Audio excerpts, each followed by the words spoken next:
It's undigestible, not an edible. Well, I'm glad we... I could put it in my mouth if I had to. But everyone swallow your valuables. You know what? It's only 50 gold. Fine, the pirates can have it. It's fine. It's not worth it. All right, so the battle has finished. You guys have not standing before, but laying before you a dead creature, both with rotten flesh and fur, and exposed bones, massive skeletal head.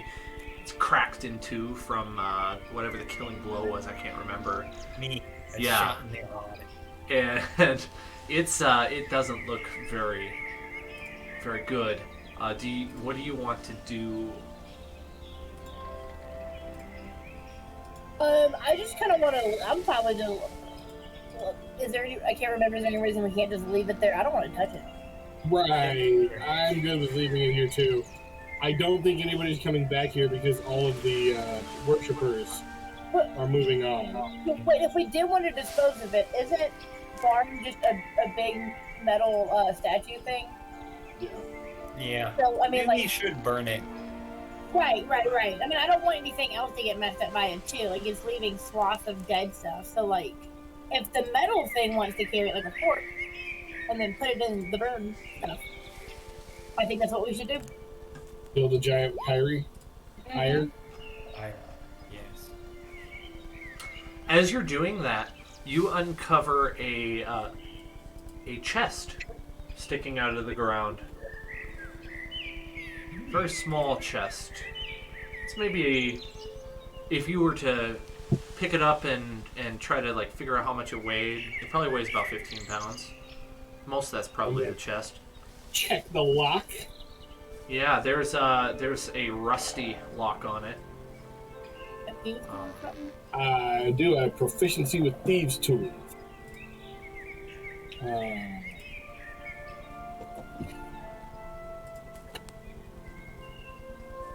Roll. Dirty 20.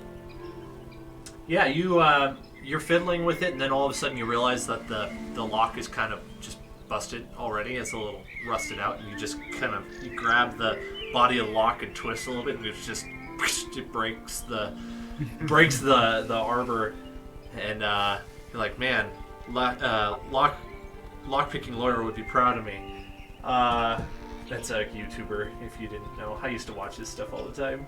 And as you open up the chest, in front of you is a healing kit. Healer's kit.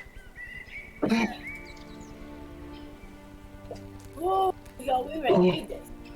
Who does the most healing? I don't do any. It's probably Cassandra, but I think she might have one already. Oh, you're right, it would be Cassandra. I meant between us. Guy, do you have any healing abilities? I mean, I'm not proficient, but I have +1. I probably should get that in my spells, but I thought you had. I do have Cure Wounds, and I have used it. We can put it on Sharkan. I wonder why I haven't gotten Cure Wounds yet. Oh, I don't know if you can get Cure Wounds. Oh, okay. So what does a healing kit do? I would have if I could have. I'd recommend looking it up on D&D Beyond. It just improves your medicine when you're doing when you're healing someone. I mean, maybe you should give it to someone like me or Guy who don't have any healing ability. So if we're the ones that have to do it, at least we have something to work with. I only have a +2 to medicine. It's just basic, yeah. And no proficiencies in it. As whoever it is who takes it picks it up, you find a candle as well in the bottom underneath it. Ooh, I'll take them both out. Yeah. Not much else other than that. Just dust. Guy, would you like to make a bid for the medicine kit if you want it?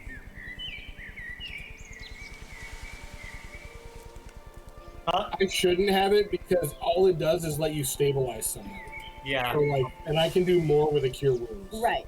Like, I can get somebody awake with a Cure Wounds. So, I mean, if there's any reason that you really want it, like, I'll take it. I mean, the only reason I could foreseeably have to use it is on myself. But if I have to use it on myself, Can't I use it on think it's yourself. already too late. You can't use it on yourself? No. I guess it's already too late then, isn't it? Yeah. Okay, well, one of us has it around if we need it. It's probably better for you to have it. Okay. Since you're less likely to be in the front taking hits. Oh, that's right, I'm up the tank. So I got your back, man. Good deal. It's really a backup for, like, if we think he's about to die and I can't get within range or I'm out of spell. Mm-hmm. No, exactly, that's what I want it for. Like, in case someone like that's not available. Or then, like, if I'm about to die, or if I'm over here making death saving throws, and like, what? This way he just wakes up, like, you know, like, he doesn't wake up, but he's not gonna die. Right. I got something. I need something to work with. Not to take a candle from a white woman, but what's up with that candle, girl? I'm gonna find out before I give it to you because you're a little too excited about this. So just based on that, we're all gonna find out as a team, and I put it right. And I'm sure even if it's material, miraculously have a breast pocket. Nope, I just slip it down in my shirt.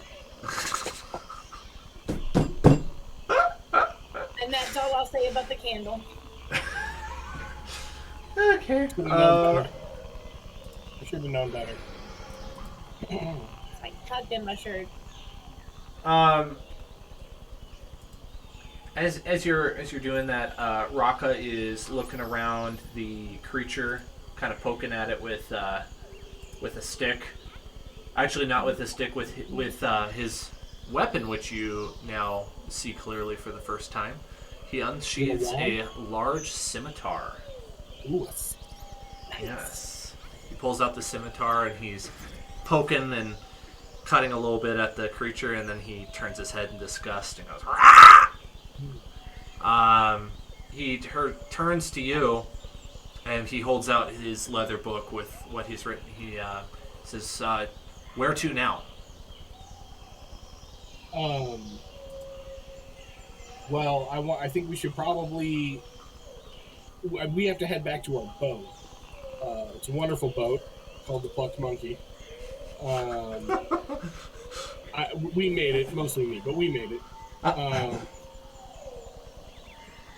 So I think we escort your people's new followers back to your village. Explain.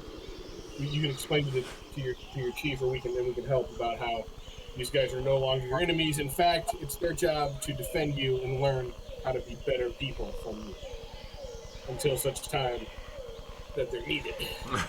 He likes the idea. So we have constructed a giant bonfire to burn the evil thing, right? Yeah, I would say if we haven't done that yet, we should do it now. Yeah. The smell is just terrible, just awful. Yeah. It's dead and can't come back. It sends up I can help out. just a pillar I forgot about that. of smoke. If you can prestidigitate something that I can tie under my nose to make it smell good. Well, I'm gonna prestidigitate something I can put under all of our noses because it's a cantrip. So I make little, I don't know, make something you can create an entity with harmless sensory effect. Ooh, I'm just gonna create a puff of odor for everyone real quick. Okay. What does the odor smell like? I don't know, actual lavenders or something. Okay. A better odor than death. Give me your hand. What's that line from? Shut up.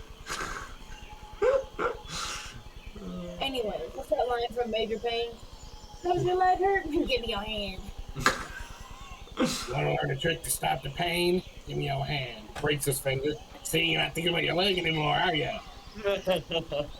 That's terrible. Raka also points out to you that the light is starting to fade.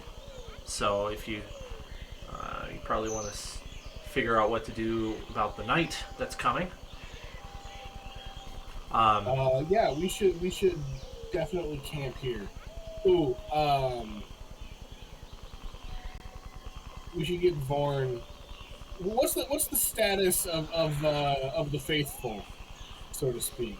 Standing at attention. Oh, okay. I would say it's like How many? Or are we talking Vorn or the creatures? The Vegapygmies. the Vegapig. Oh, the Vegapygmies. Okay, I thought you were talking about Vorn. And I think there were some surviving goblins. There was a few other people that survived the ethnic It was cleansing. like goblins, grung, and the Vegapygmies. But from what I remember, the Vegapygmies basically killed everyone and everything. There were, okay, I thought there were a few other survivors, but whatever. Either Well, way. Yeah, a few other survivors. Control, they There- made that decision. There's a few survivors, yeah. It's mostly Vegapygmies, though. Okay. Well, good to know the pecking order around here. Yeah, live that amongst yourselves, brother. Yeah, they are once again on their knees, bowing to Vorn. Vorn, tell them to go make ready to move their homes and villages closer to the people, closer to their leaders, their teachers. Yeah, go uproot your entire civilization real quick. Okay, so It's mud huts. Okay, like I've seen these grunts. They're not like they don't got to move factories. They're not that far. he turns towards them and issues a command. Go! Defend the Kenku tribe south of this place. Do not come back to me until they have been made safe. Or something like that. We will come get you when it's time to fulfill your destiny. He updates his message. Scratch that. We will come to you. Don't call us, we'll call you.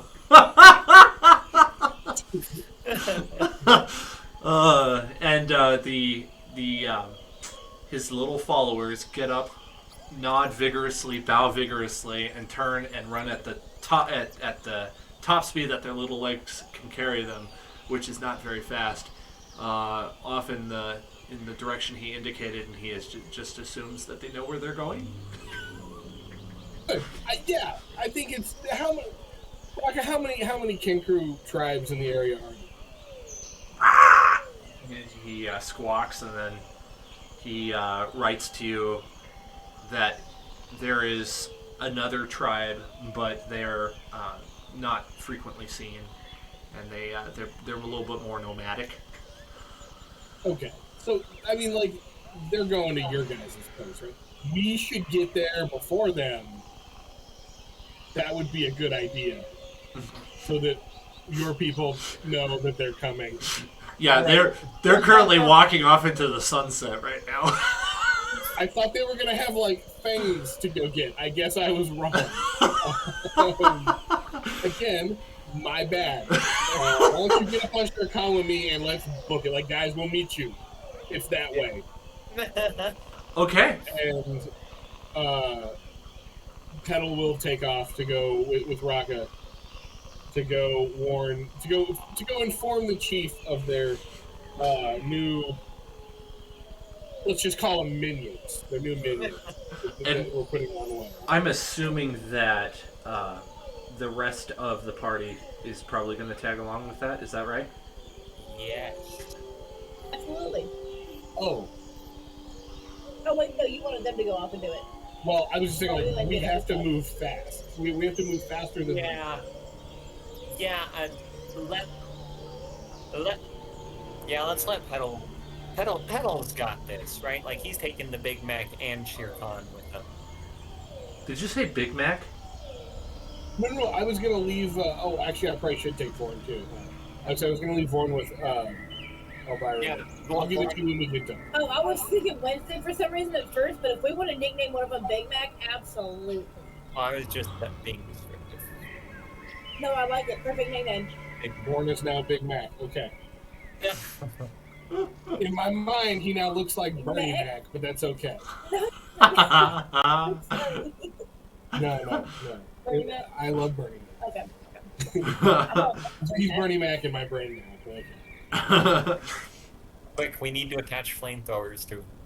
You managed to make it about half the distance and catch up to the 3 partial tribes that are now squabbling and infighting and pushing and shoving and yelling and in their various languages that the others may or may not understand.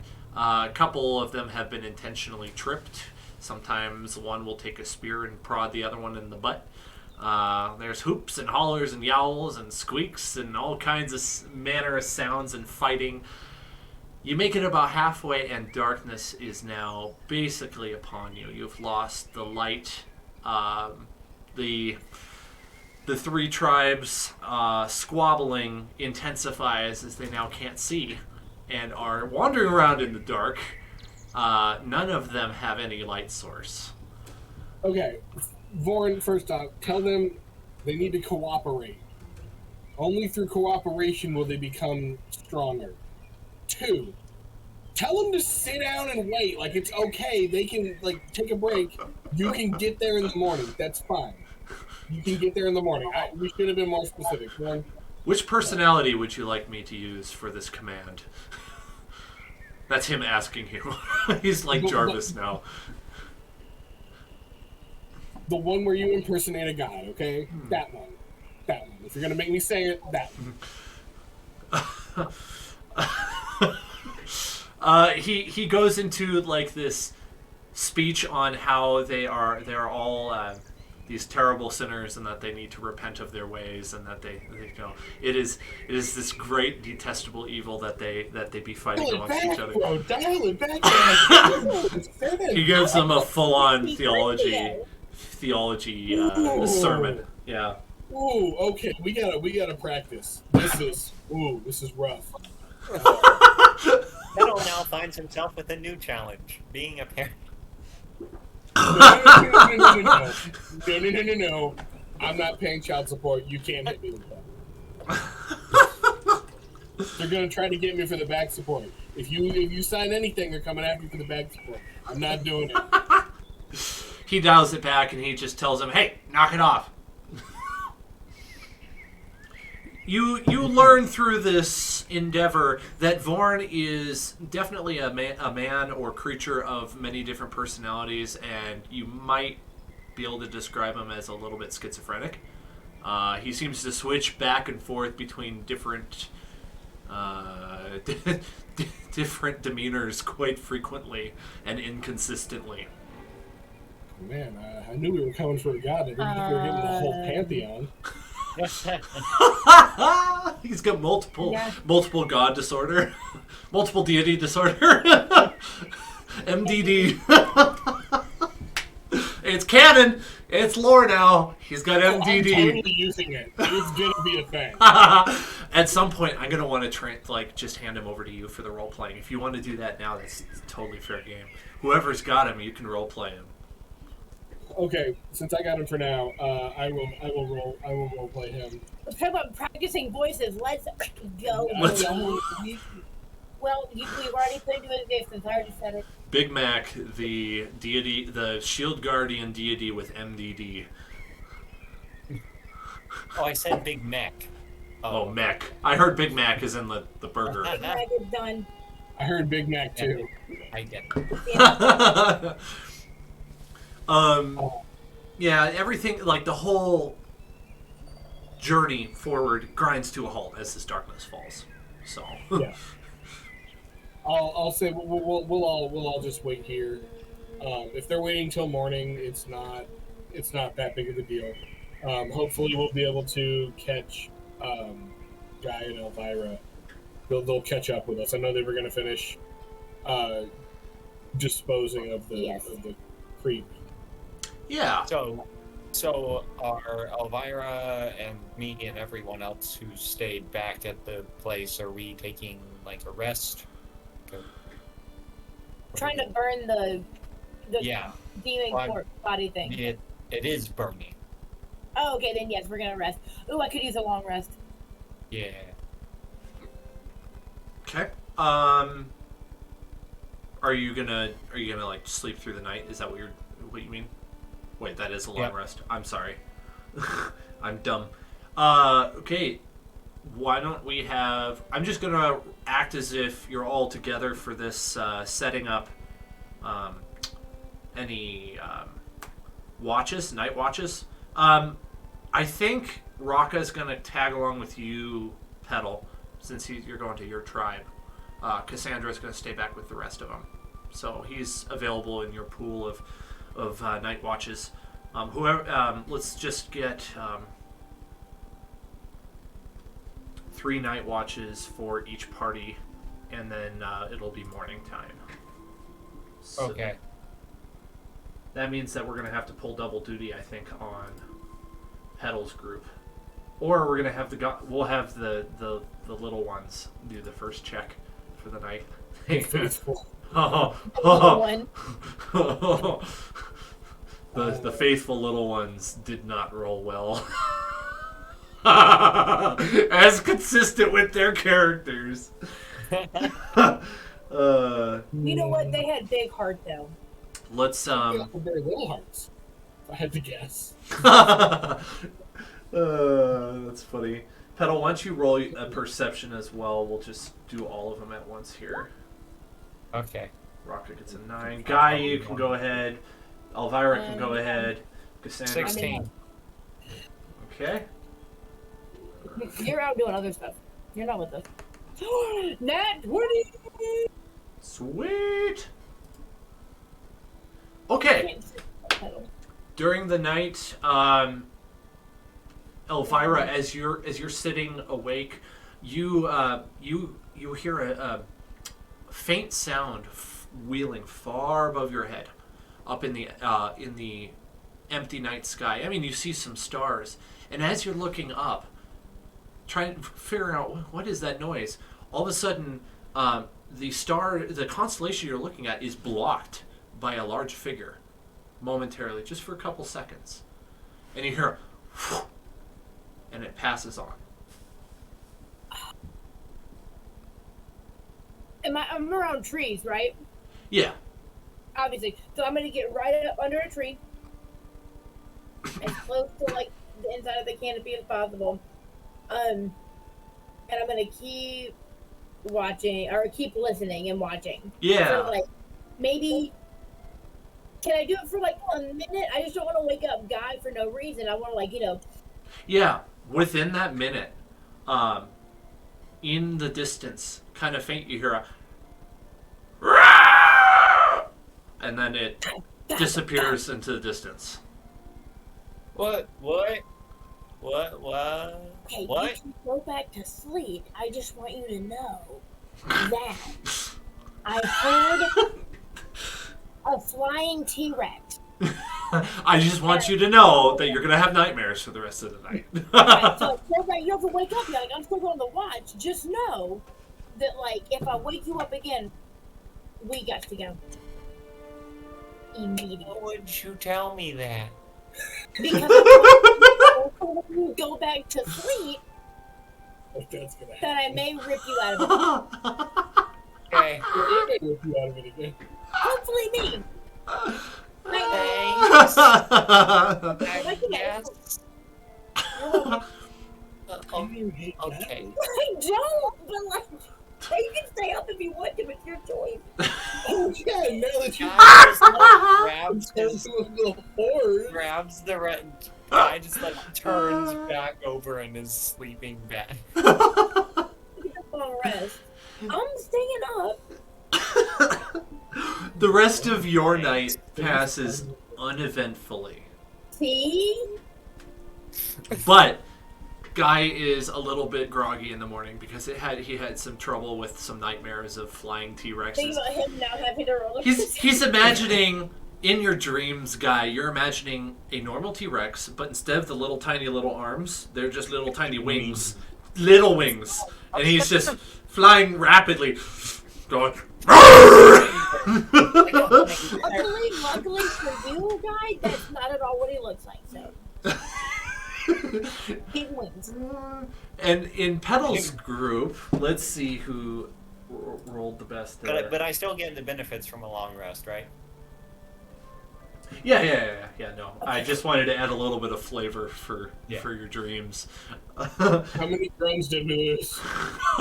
So Petal, while you were on watch, you heard the same screech, probably a little bit later, and a lot closer, as some creature that was shrouded in darkness that you couldn't see came down, swooped down, picked up a goblin, and flew off into the air, and it's gone just screeching its head off and like waving its arms, and then the creature goes and then all of a sudden the goblin goes quiet for any number of reasons, and you hear the flapping of very large wings in the distance. The chances I get a shot off. You could probably do that. It's gonna. I would say disadvantage for it being dark. I do have dark vision to 60 feet, but that makes sense. I forgot you had dark vision. I'm good with disadvantage. I think disadvantage for probably a couple reasons. That being one of them. That's especially since I rolled a 5 for my perception check, so like I didn't see it coming. I think disadvantage is more than fair. As far as Petal knows, a goblin just started randomly levitating. But at disadvantage, I rolled a 3 and a natural 1.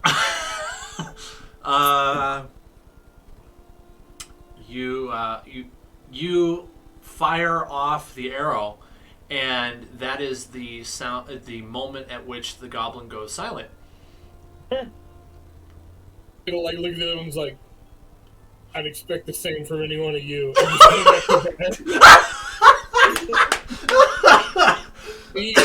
Starship Troopers. The squabbling immediately goes silent. That happens in Starship Troopers. They're like going through the desert, or they're like going through like the alien planet, and like the alien pterodactyl bug grabs a guy, and the squad leader's like, sniper rifle! And like shoots the guy, and he's like, I would expect any one of you to do the same for me.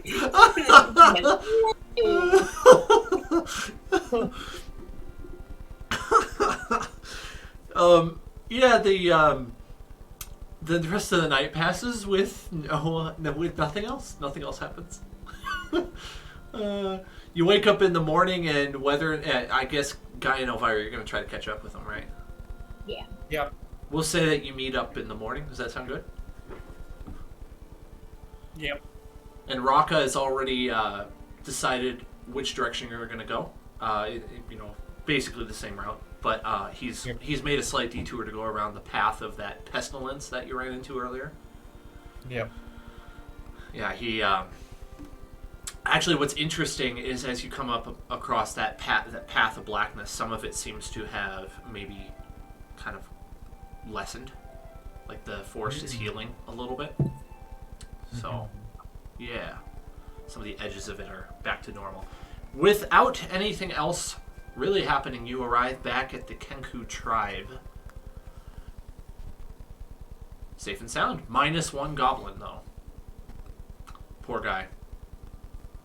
At least he went quick. Do you tell anybody about what happened, or do they just like wake up and like, we're down a goblin? I'm assuming the ones that saw told everybody else. I wasn't gonna say anything to Raka. I was gonna hope he didn't notice. I'm gonna check and see if he noticed. These jungles are crazy at night, man. He got a nat 20, so he definitely noticed. Alright, so I didn't want to say anything, but we did lose one to one of those giant flying dinosaurs. Listen, I'm gonna be completely honest with you.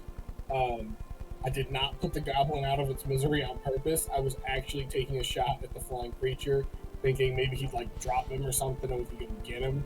But don't tell anybody else because they think I did it on purpose. And I'm a badass. He says it sounds like the Telrock, the big winged creature spoke of in legend. I saw one last night, or I saw one last night. Yeah, Yeah, it smells terrifying. he says once in a while we see it in the jungle, the Telrock. Usually, can I go ahead and look that up in the Book of Monsters? it is not under that name. That is his tribe's name for it. But you can look in the Book of Monsters. Yes, it's Sounded terrifying. For flying T-Rexes. Guy. Unless you converse with these people, you probably are looking for a flying T-Rex. Yeah, sure. So roll with disadvantage. Sure. Also, Elvira, you throughout the day have felt a rather annoying scratching or itching sensation on the bottom of your down at your ankle. Got a 7. Got a 7. You are not sure which it could be, but you're kind of convinced that it might be one of the pterosaurs that inhabit the jungle. Hard to tell which. Okay. Is that what's causing my ankle to itch? No. That was his check. That was my check. See what the creature was. Okay, sorry. I was just mentioning you feel an itch at down on your. I'm gonna investigate. I'm feeling it. I'm gonna investigate. With that trench foot. Okay. Stripping socks off. Are you going to use a medicine check? Yes. Okay. Oh, 15. Okay.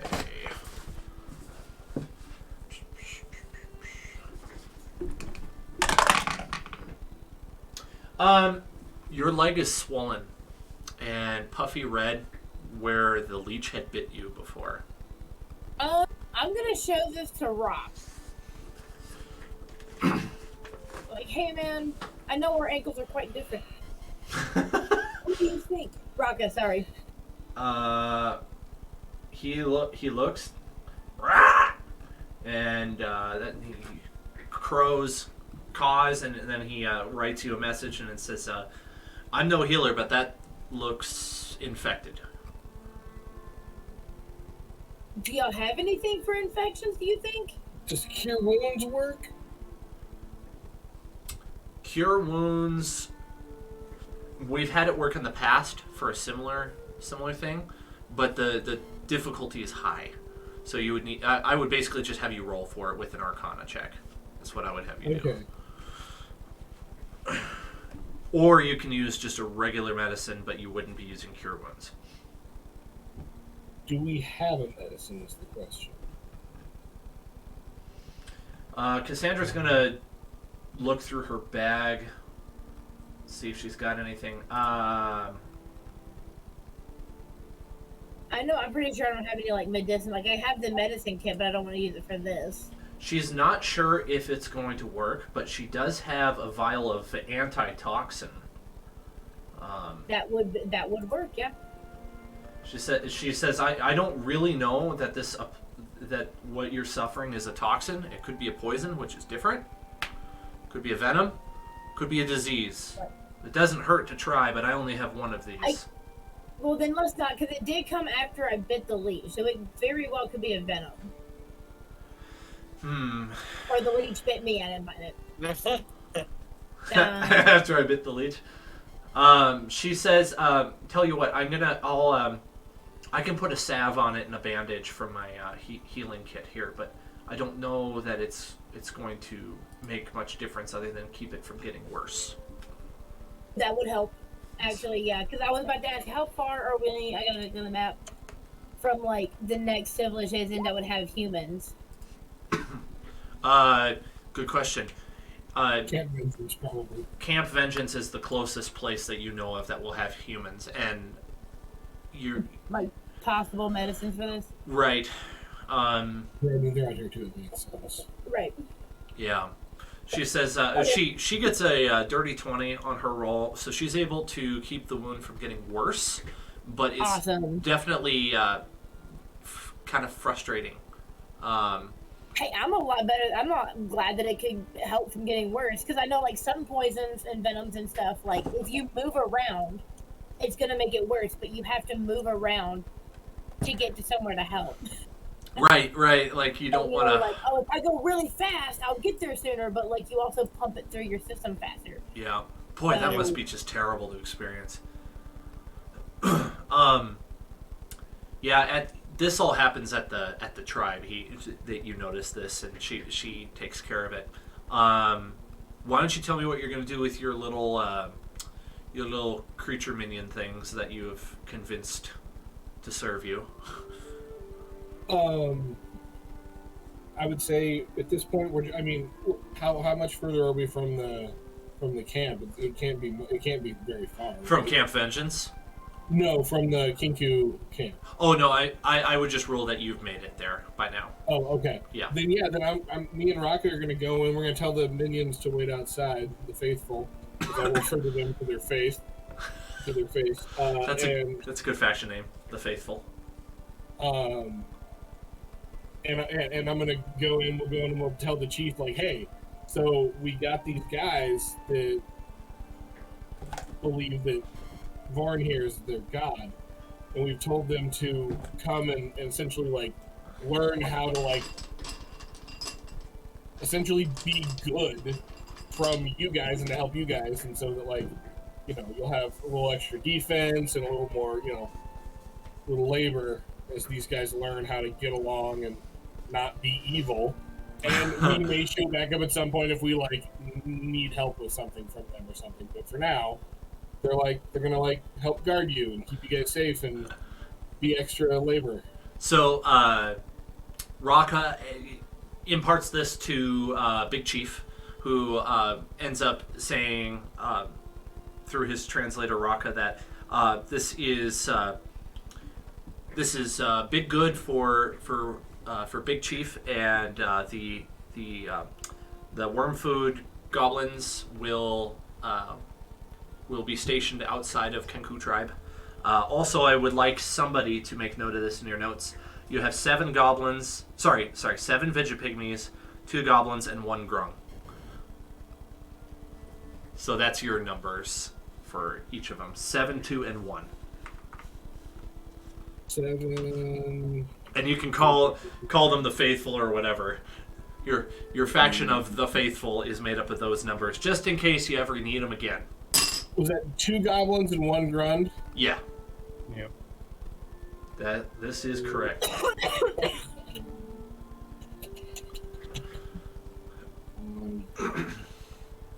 Right. He expresses his gratitude for the gesture of goodwill towards the tribe, which still doesn't have a name. We'll just call him the Kenku. And he wants to he offers to gift you some more rations, but you end up finding out that the rations are really more like food meant for birds than for you. So it's kind of an awkward situation of thanks. It's definitely the thought that counts. Raka is coming with us. He can eat it. Like, that's fine. Thank you. This is true. Raka is a little bit excited. There's some goodies in there. Oh, good. Okay. Then I will entrust these goods to Raka. You sure? You don't want to make sure that they're not poisoned or anything by trying them? I mean, if he's really insistent, if he's like, this is so good, you gotta try it, like, I will. And I'll be polite. But Nah. He's just very happy to give you the gift.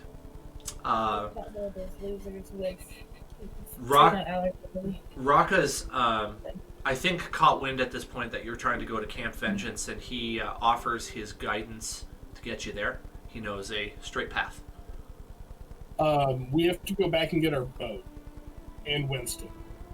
Ah. He says this, well, sounds... Oh, wait, Winston's with us. Yes, he's at the tribe, that's right. Yeah, we left him with the tribe. Yeah. So he says, I know of a place where we keep some canoes. I mean, so, the raft is only like a half hour from the village, according to my notes from the session where we I left. think it was a half a day. It could be half hour. I was under the impression it was like a half day's travel. Oh, it's been a while. I don't remember exactly. I have it on the map as like right here. Yeah. Either way, we're pretty close. And you Yeah. are... Like, we're gonna need that boat for later. Like, to Yeah. get across the big lake. Yeah. You're at the yellow X, and your boat is at the blue X. Okay. And you're traveling we pretty should quickly. we should probably go and get the boat, because, like, we know where the boat is from here, but if we go to Camp Vengeance, then we don't necessarily know where the boat is from Camp Vengeance, so... Right.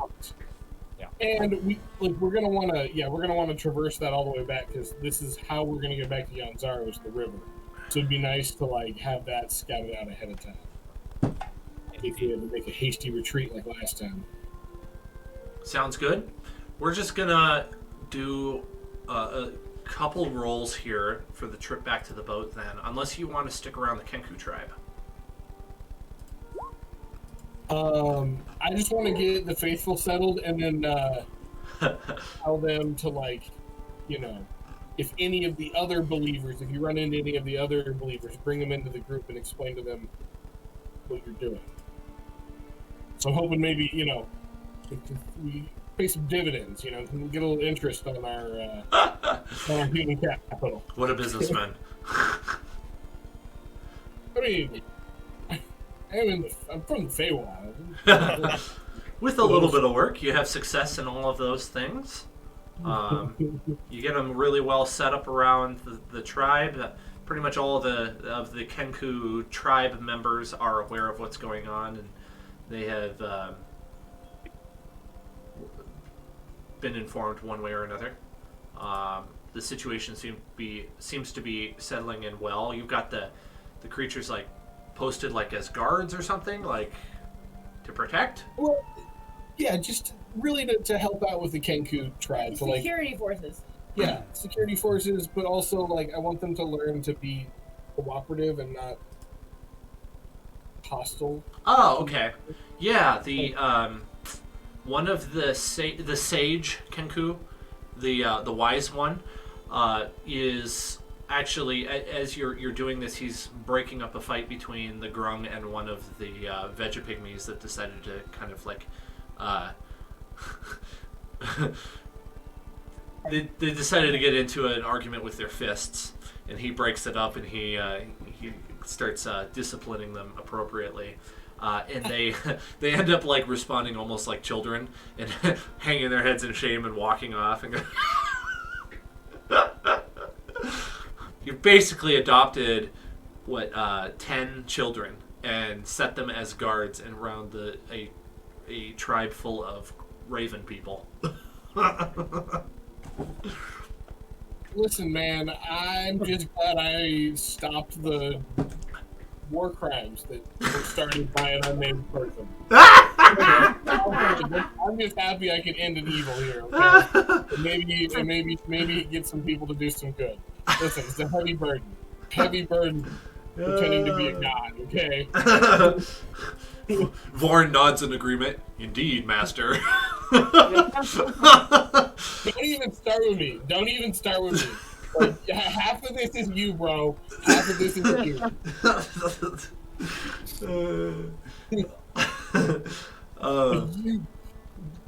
You could have worded things better. Just saying. All on me. Hey, it's hard being the salvation of these poor souls. No, look at guys like, I think those two are gonna have a cute romance. I can see it happening. Romance in the air. Okay, Just the princess. I'm Timon. we're gonna have... So, at this point, Raka hasn't been to your boat. So, you're gonna probably have to do the navigation back to the boat. In which case, I need a navigation roll. I'll get Winston all set up, and I'll hop up on his back, and Sharkan can run loose like he likes to do. Mm-hmm. It's going to be an easier check because you've already been there. You're just going back over familiar territory. That is a 10. You find your old trail. Actually, you're a little surprised at how much of a trail you left behind you. The footsteps are still kind of fresh and a little bit deep. The ground was kind of soft. But it ended up working out in your favor. Well, I mean, we do have a Triceratops and a tiger and a bunch of people and a axe beak all going in the same direction. I mean, I feel like we blaze a trail and lay down a very clear trail. Yeah, you have a veritable war party. Just tramping through the trees jungle. out of the way on accident sometimes.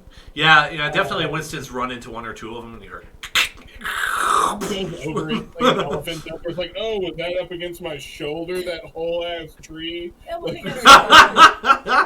Oh man, I can't be bothered to walk through the clearing. I gotta push my way through all the brush and knock stuff over. Oh, it feels so good rubbing his crest up against one of the trees, just like scratching at the edge. Just making sounds and helping himself. And give him a good pat, like, Winston, you are doing your part for deforestation, man. Good boy.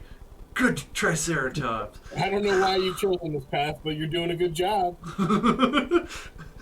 Within like 2 hours or so, you end up finding your way back to those pebble brooks, those little trickles that start very slowly adding on to each other, and the water gets a little bit deeper, a little bit a little bit wider, and very soon you end up seeing the spot where you tied off your boat. What condition is the plucked monkey in? Perception check, please.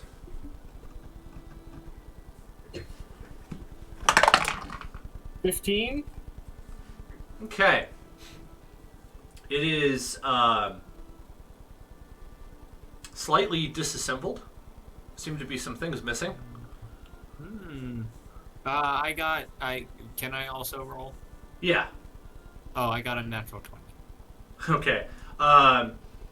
You notice that there are a few creatures in the distance carrying things, walking away from you and away from the boat.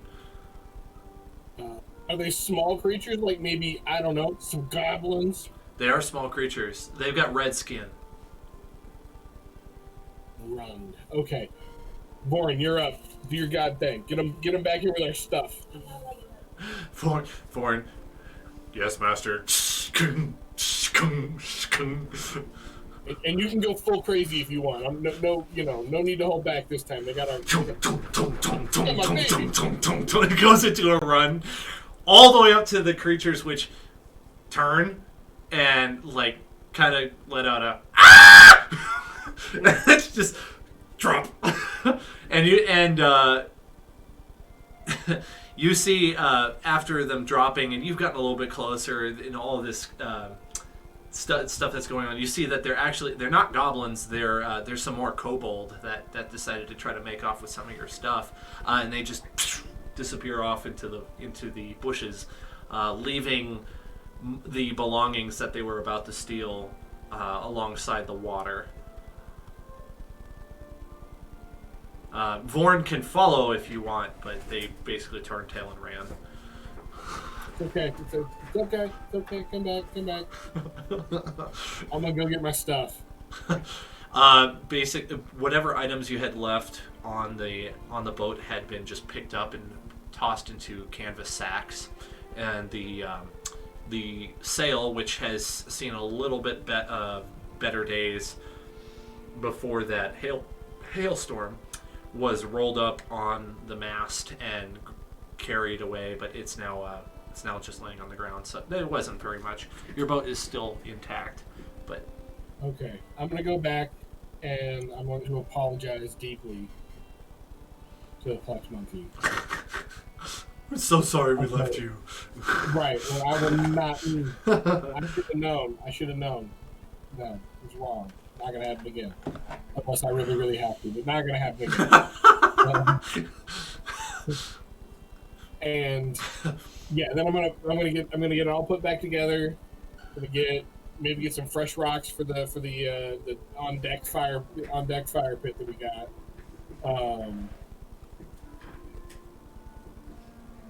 Okay, sounds good. You get it all assembled, and midday is upon you. So the temperature Well, is quite warm, and I guess the good news is we get a float downstream until we go get back to that Y where we took a wrong turn. yeah, you know that the area is going to get quite swampy up ahead. Definitely quite swampy. That's where the Aldani were. That's right. We may have to fight some Aldani on the way out. Yeah. If only they didn't have the faces, man. I definitely would have eaten them if they didn't have the weird people face. I think that would have been so good. Giant crawfish. Oh my gosh. A little unsettling, but Not definitely. Before that, it did sound tasty. Giant, not crab legs, lobster legs. Right. You know, finally, a decent amount of meat from one lobster. Like, who's gonna complain?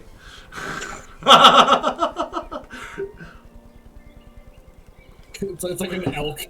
It's the size of an elk. It's like no one could complain about this lobster tail. The tail, not the face. Yeah. You can ignore it. I'm still not eating it because with the Cognitive dissonance. weird people face. You can. I'm not going. It's just a line that Petal is not willing to cross.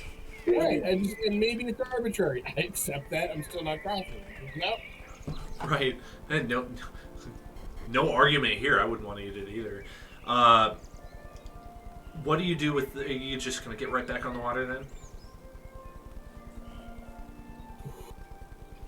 Yeah. Okay. Well, As you make way, there's a nautical term for it. As you set sail, I guess you could say. Raka taps you on the shoulder, Petal, and he points in front of you, and there are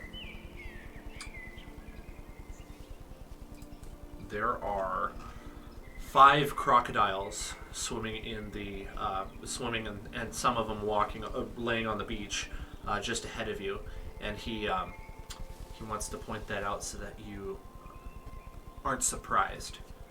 He says, "Do you want me to take care of it for you?" I was gonna suggest we do something about that, but let's try to do the best we can to save the meat in the hive. That's some good worm food, and that leather ain't nothing to talk bad about either. Right. He agrees, and he said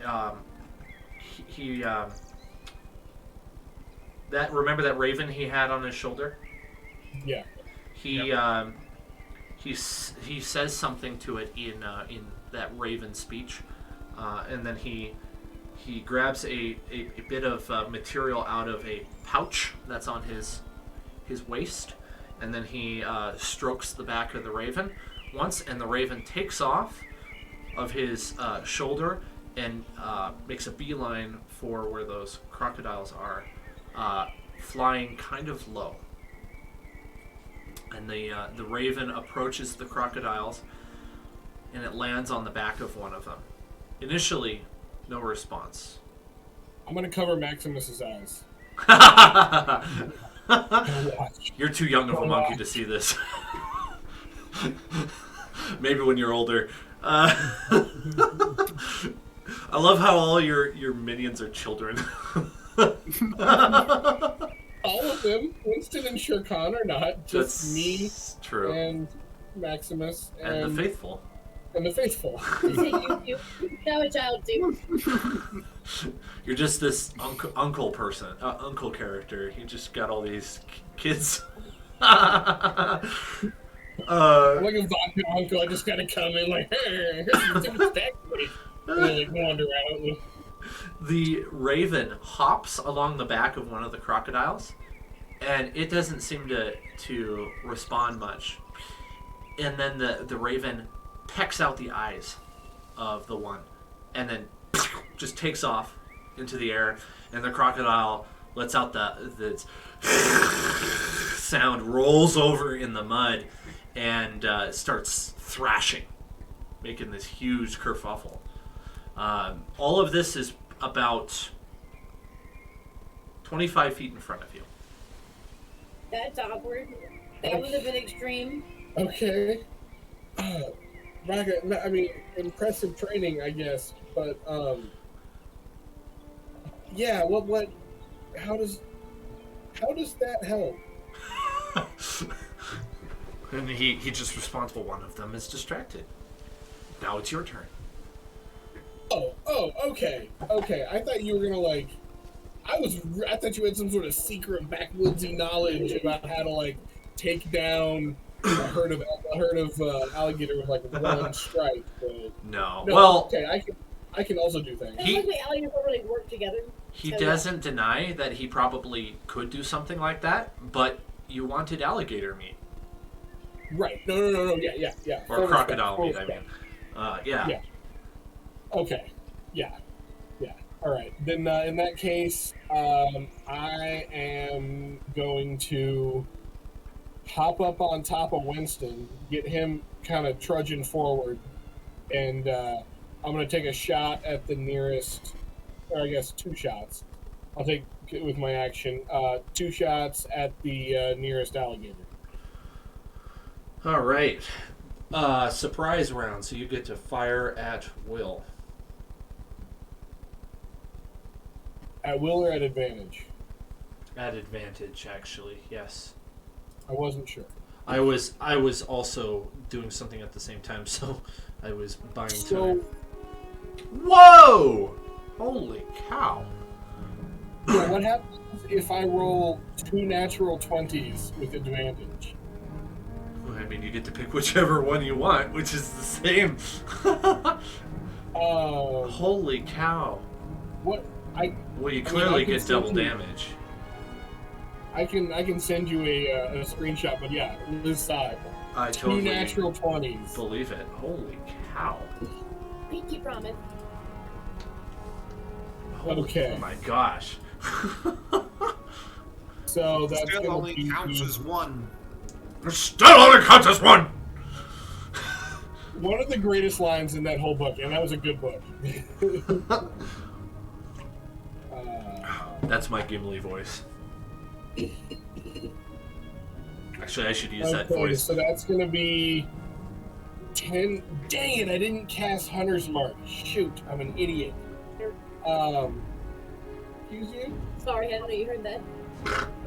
Nothing. That's gonna be 10 points of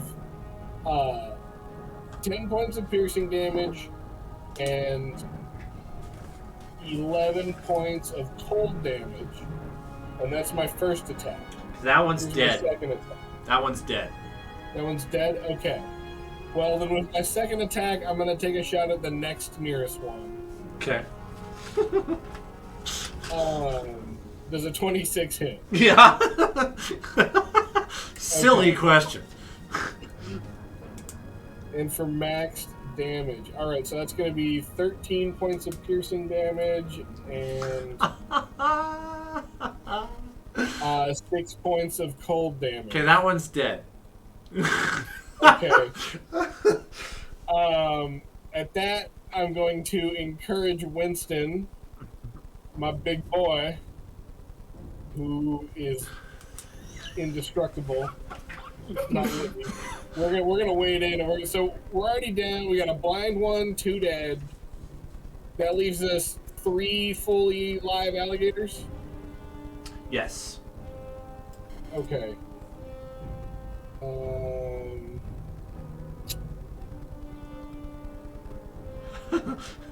I love that. On the Seems like I think we're gonna do a trampling charge with Winston. Ooh. Um, Ooh, I don't know if we've done that yet. If a Triceratops moves at least 20 feet straight forward, straight towards a creature, and then hits it with a gore attack on the same turn, that target must succeed on a DC 13 strength saving throw or be knocked prone. If the target is prone, Triceratops can make one stomp attack against it as a bonus action. These are alligator. Can I assume that I could treat them as prone? Yeah. Okay. They're pretty low to the ground. They can't get any lower. Fantastic. Then I'm going to make a 20-foot charge gore attack against the nearest the nearest alligator. Okay. Crocagator. Crocagator. Crocagator. I don't like it. What's their plus to hit? On a gator. 9. Okay, so that'll be a 26. That hits. Okay. That's 4d8 plus 6. Holy smokes, I forgot how hard this guy hits. Man. No, they're just crocodiles, too. Oh, that's So, 15 points of damage on the gore attack. Holy cow. Okay. Anything else? Well, then I get to use my... Well, Winston uses his bonus action to do a stomp attack as well. That's the trampling charge benefit. Well, sorry, no. Buddy has to make a DC. The alligator has to make a DC 13 strength saving. He got a 16 on that. Okay, so then nope. Then that's what we got. All right. You hear the crocodile go in the very reptilian, screechy voice. Are you guys able to see the random battle map I put you on? Yes. Yeah. Yes. Okay. I'm gonna make a quick sketch. This is the water you're on. If you just group your characters together, you would be on the boat. You don't need to draw it. Winston in front. Like such as. Shark on swimming, apparently. What was I gonna say? Okay. Crocodile. I need to grab a crocodile real fast. Creatures, monsters. Alright, there's 1, 2, 3, 4, 5. And this is the one you killed. This one is down to... There we go. Alright. Roll for initiative, please. Yes, queen. Add turn. 5. Pedal, because I can't grab yours, you're going to be Winston on the initiative tracker. Okay. 19. All right. Wait a second. 19. This. 20 for Oh, Pedal. sorry. There's Pedal. 11. Thank you. There you go. Here's Elvira. 20. Winston will be 20.1. Wait, 20.1. And Pedal's 20.2. Yeah, there we go. Dang. Alright, initiative. +0 for the crocodiles. Get a 19. Elvira, what's your dexterity? Wait, +1. Okay, you are 19.1 then. Cool. Guy, you got yours in. Okay, Keegan, Cassandra, and Raka, they all have the same one, so I'm just going to use Raka's token. Oh, wait. Jay, can I... What's wrong? Can I take my D6 back?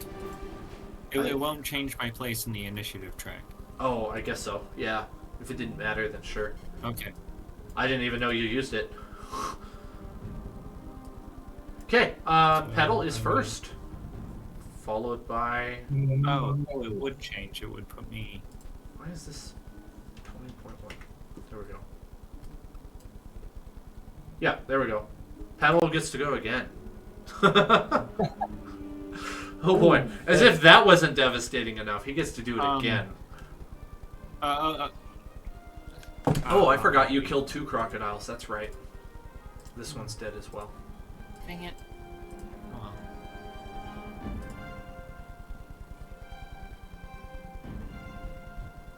What do you do, Petal? So if we charged and stomped, buddy, and I'm guessing we are up here. Correct. Okay. And the one right in front of us, I'm guessing, is the one that we have been goring and stomping. Correct. Yep, you guessed correctly. And the water's not super deep, by the way. You could definitely stand in it. I'm gonna make a I'm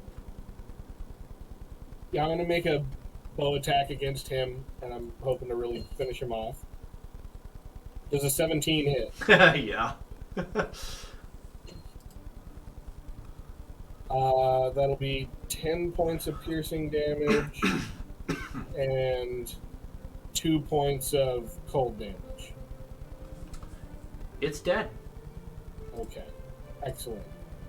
In that case, I'm going to cast Hunter's Mark on that one as my bonus action. Which one? Sorry, I missed that. That one. Perfect, thank you. Hunter's Mark. All right, and then I'm going to take my second attack on that guy. Okie dokie. Does a 16 hit? Yes. Awesome. 13 piercing damage, 3 cold damage, and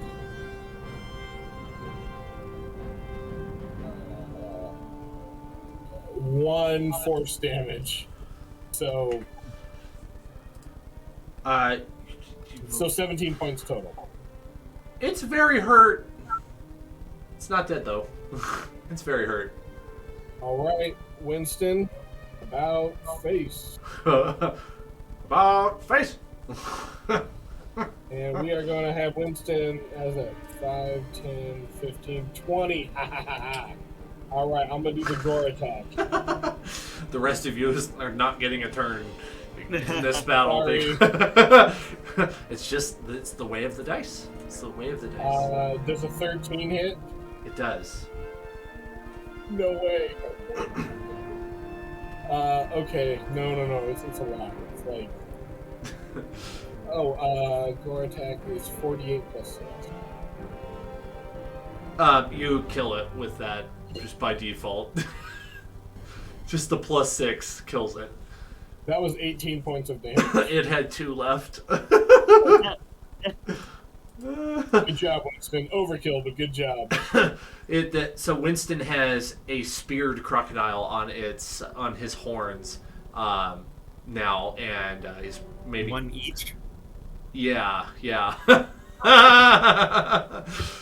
Just hang in there. He doesn't seem to care. Blood dripping off. I'm gonna do a little like hero pose on Winston's neck. Like, oh yeah. It is at this point that you hear a rustle in the bushes. Right. Run. That's my hubris come back to bite me so quickly. Well,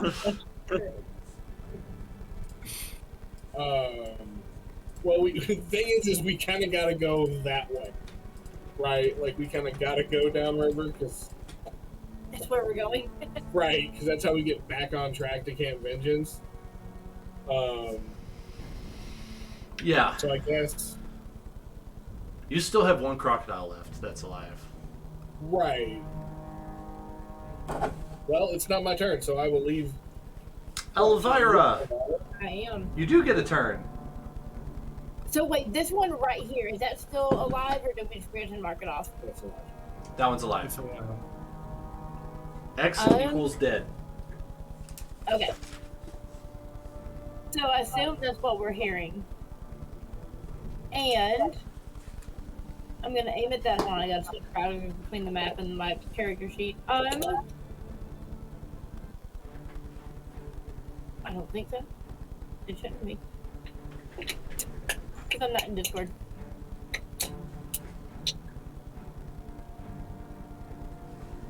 Ooh, I know what I'm gonna do. I'm gonna hit it with Tasha's Mind Whip. Oh. So it needs intelligence saving throw, please.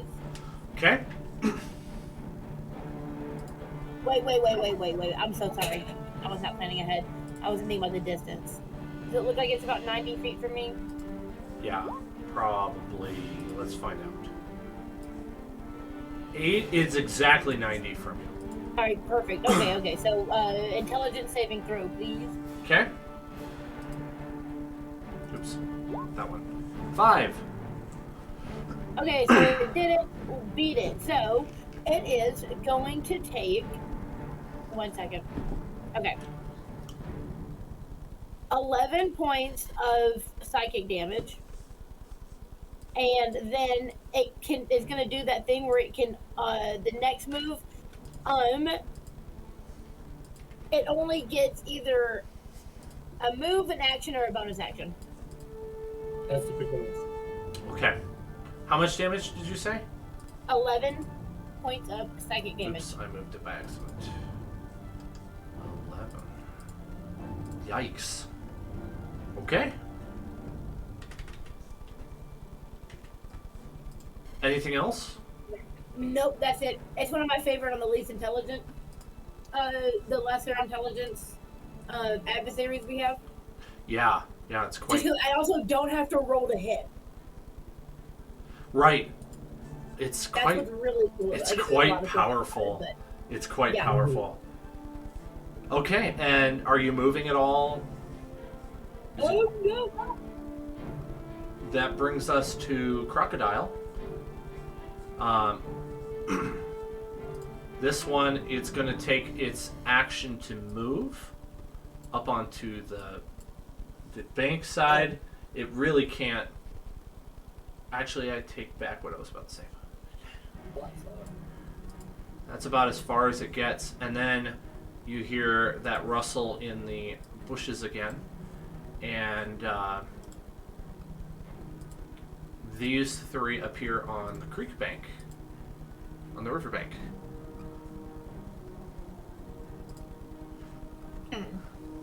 Oh, hey, lizards. Not just lizards, lizard people. Remember them? Lizard people. Yeah.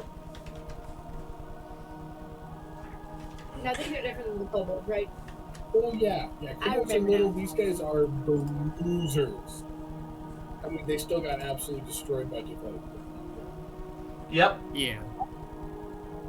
Either way, we're gonna want to quash this quickly. Yeah, There's gonna be a lot of them. let's see here. Petal, you're going to be the prime target of this. All right. Does a I'm not the one who ate. does a 12, 17, or 12 hit? The 17 will hit.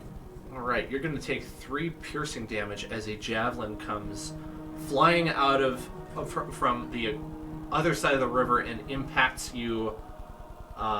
Where does it impact you? Let's see. Are you wearing any armor, Petal? I don't remember.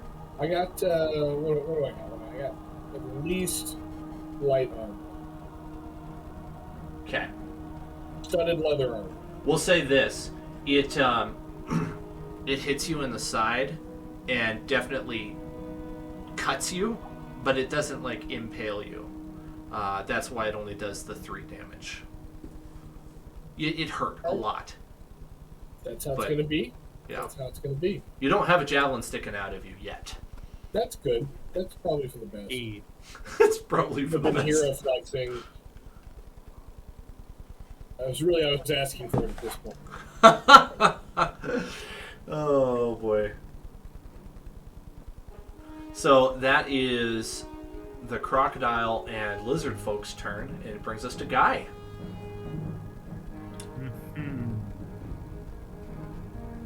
Well, darn. Okay. I'm going to move up here onto the river. 1, 2. Before you move, this is something you notice just because of your passive perception, guy. Yeah. There's a rustling almost directly to the east, the east of you, just a tiny bit northeast. Okay, so like right here, or wait, right here-ish. Yes. Okay. All right. I'm gonna draw my sword, and I'm going to ready my action. Okay, I'm going to use my action to ready.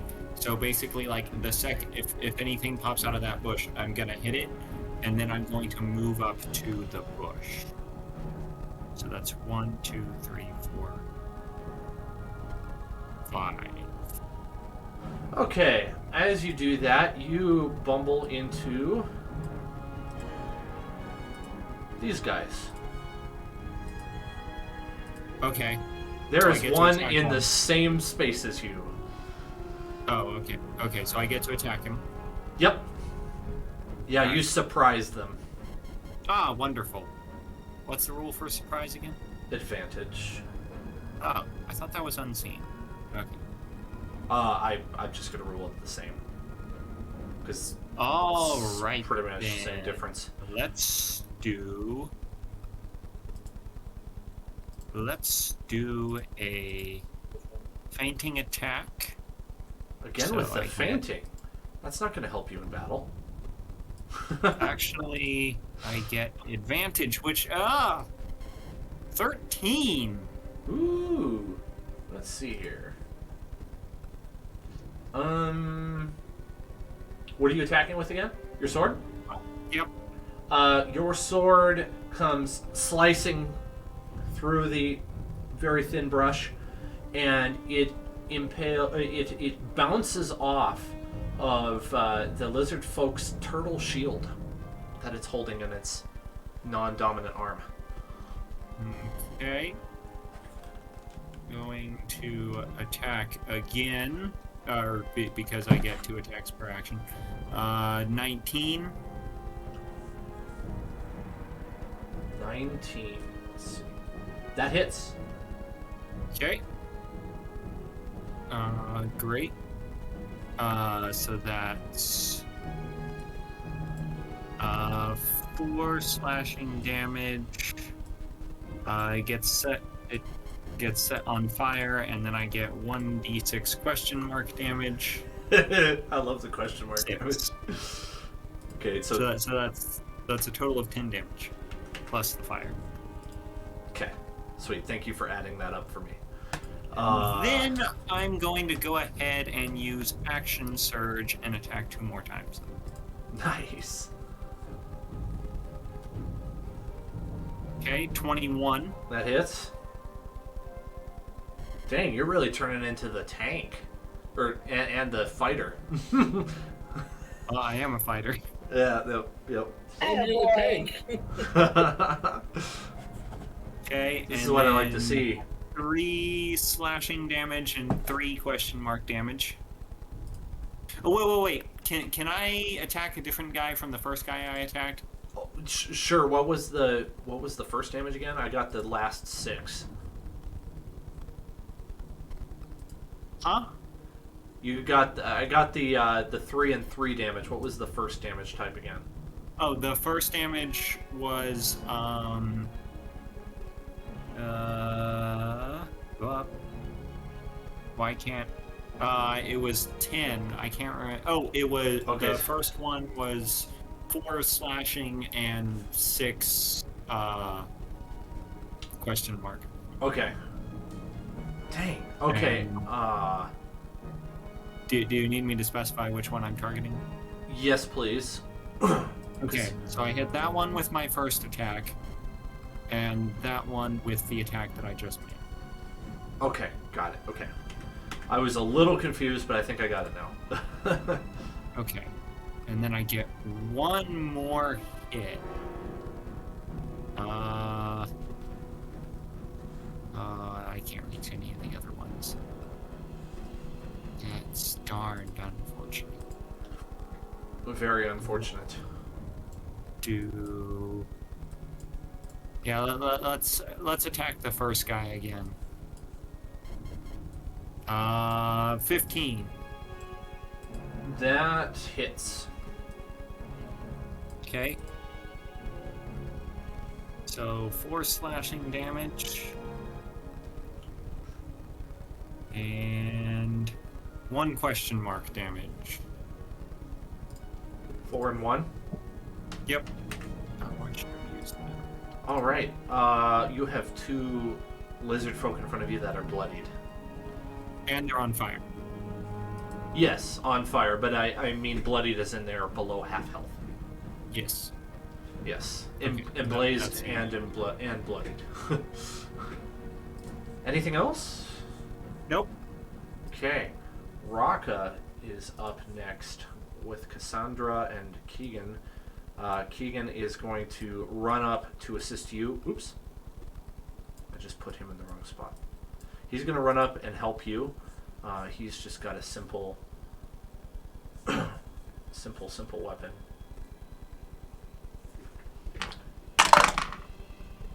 15 hits. He hits this guy, and he does 4 damage. 4 slashing damage. He says, "Don't worry, guy. I will save you." Much obliged, Keegan. 15. Maybe you should hang back on this one, though. Cassandra moves up, and he says, "No! I must save you." As you're carrying the team, "No, I must save you." Well, maybe not carrying, but you know what I mean. Yeah. Cassandra is readying frostbite. She fires. Tango mucho frio in Spanish. Must do a con save of 12. Let's see what it gets. It gets a 4, so it takes 11 cold damage. This one's a little chilly. It needs a jacket. Raka jumps off. Let's see, what's his movement speed again? Where is it? Where is it? There it is. 5, 10, 15, 20, 25, 30. He moves up a little bit closer. And he's going to use one of his spells.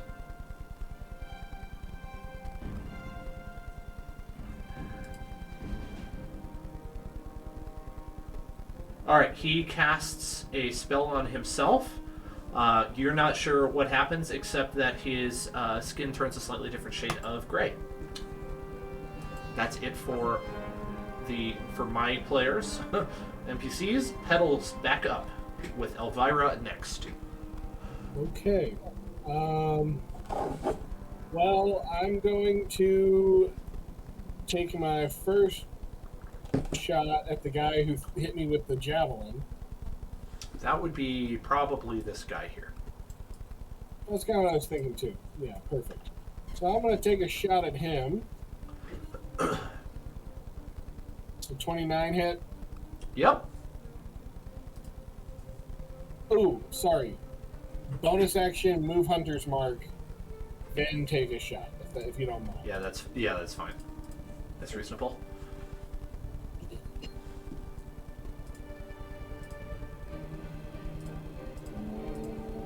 Alrighty. It'll be 10 piercing damage.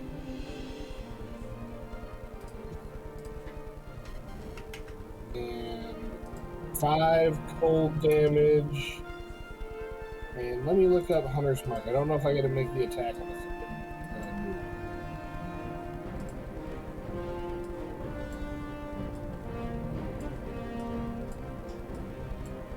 Oh no, yes, it's whenever you hit it with an attack weapon. Okay, perfect. So I do. And then 2 force damage. 2 force damage. Alright. This one's bloodied. Bloody, but okay, that's how it's going to be around here. I'll hit him again. Yeah, I'll hit him again. Do it. Make the choice. Do it. 19 to hit. Yeah, that hits. 6 piercing damage. 3 cold damage. Does your next one do more than 1 damage? Because that would kill it. It does exactly 1 damage. You kill it. Nice. That's hilarious. It's just a random number to roll. And then I'm gonna turn Winston around and have him charge and gore the other guy. Okay. Man, you got a great lineup. Does a 19 hit? Uh-huh. Alright. And you're not talking about the crocodile anymore. You're talking about lizard folk. Yeah, the lizard guy for sure. Okay. Okay, so that's gonna be 48 plus 6. Yeah, Winston drops the 2 crocodiles by pointing his face down, and they just slide right off the horns into the water. Just float belly up like a dead fish. 23 points of damage. Okay, that one's dead. Oh, he's dead? Okay. So then I guess I don't get to... Man, I have not got to do the double hit combo yet. You're just too powerful. It's too Fine. powerful. And we're going to turn and we're going to give that crocodile a stare down like, yeah, you picked the wrong people to mess with. Turn you in the boots.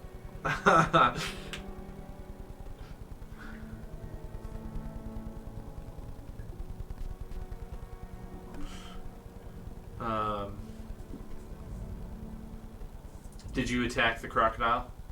Oh, no, I don't get the opportunity to. Sorry. Okay. That's Winston's turn. My apologies. Oh, no problem. Elvira's next, and then it's the enemies. I'm gonna go back to old school. I'm just gonna hit this one with a firebolt. Firebolt. So, oh, sorry, I said which one. One of the ones attacking guy. Okay. So first, I'll move up a little bit. Nope. How do I grab it? That's right. I forgot I turned on the thing. I'm gonna move up a little bit, and then I'm gonna firebolt by the closest lizard person. Do it. Gosh dang. Okay, cool. 21 to hit. That hits. Nice. Yeah, not bad. 13 fire damage. Yes. Is that max? That's almost max damage. Mm-hmm. Nice. That one's dead. Haha, got him. Did you want to explain how you kill it? I've been meaning to ask that earlier, but I just remembered. I think so I was so far behind, right? That I have to run up and then I just slide in front and just firebolt it in the face and it dies. As I skitter to a halt, ready to take the other one. With style. In my spare time. A burned corpse falls to the ground, sizzling. Anything else for you, Elvira? Nope. Okay. It's the anemone. The anemone. You hear a whistle and some more lizard folk appear. Okay, y'all. I think we did this the last time we encountered lizard folk. A volley of javelins comes at Winston and Petal. I'm going to say about half and half. Yeah, 6. figured. Alright. They look at Winston and they see good eating. Okay, does a 14, 21, or 15 hit hit Winston? Sorry, does a what? 14 or a 21 or a 15. Those all hit Winston. Okay, those all hit. 5, 4, 3, okay. 12 damage. Does a 12 hit? 12 does not. Okay, I didn't think so. So he takes 12 piercing damage as 3 javelins bury into his side. The greatest. The lizard folk right next to you is going to make a multi-attack. Oh, come on. Oh, there we go. That's what I meant. With his heavy club, does a 12 hit you? Nope. Yeah, he misses with both of his attacks. 1, 2, 3, 4, 5, 6, 7. No, 5. 5 more javelin attacks at various people. Raka gets hit for 4. Did Pedal not get hit? No, you did not get hit. Surprisingly, he just whiffed the shot. Both hits. He did a multi-attack on you and he missed both times. Amazingly. Okay, so Raka takes some damage. Guy's fine. Guy, you're going to take 3 piercing damage from another javelin. This one rattles you a little bit, but doesn't kill you. 14. Yep. Does that hit you, Guy? 14? No. I didn't think so. And the last one, it was aimed at Elvira for a 20 and does 7 piercing damage. So he got a natural 20. Well, sorry. He got a dirty 20. So he does not double his damage. The last the 2 lizard folk are going to use multi-attack on Guy. 23 hits, I'm guessing. Wait. Yeah, 23 hits. Okay, you take 3 bludgeoning damage. Okay. And does an 18 hit? No. Oh, wow, you got a high AC. All right. Well, I get bonus AC against ranged attacks because of my arrow catching shield. Oh, that's right. Oh, wait, no, sorry. This one was a heavy club. Oh, okay, yeah, that hits. Okay. For 3 damage. Okay. 15, 20, 25, 30. The crocodile comes up to Petal and is going to make a bite. 8 does not hit, I'm guessing.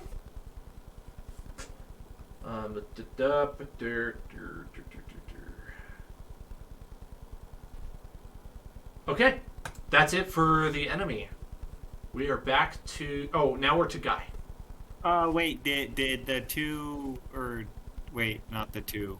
Did the one... Yeah, the 2 next to me take 1d4 fire damage each, right? Oh, yes, thank you. No, wait, just one of them. Okay. Yeah, there's so much I'm doing behind the scenes. I missed was that. On fire, Elvira killed. That's right. Okay, there you go.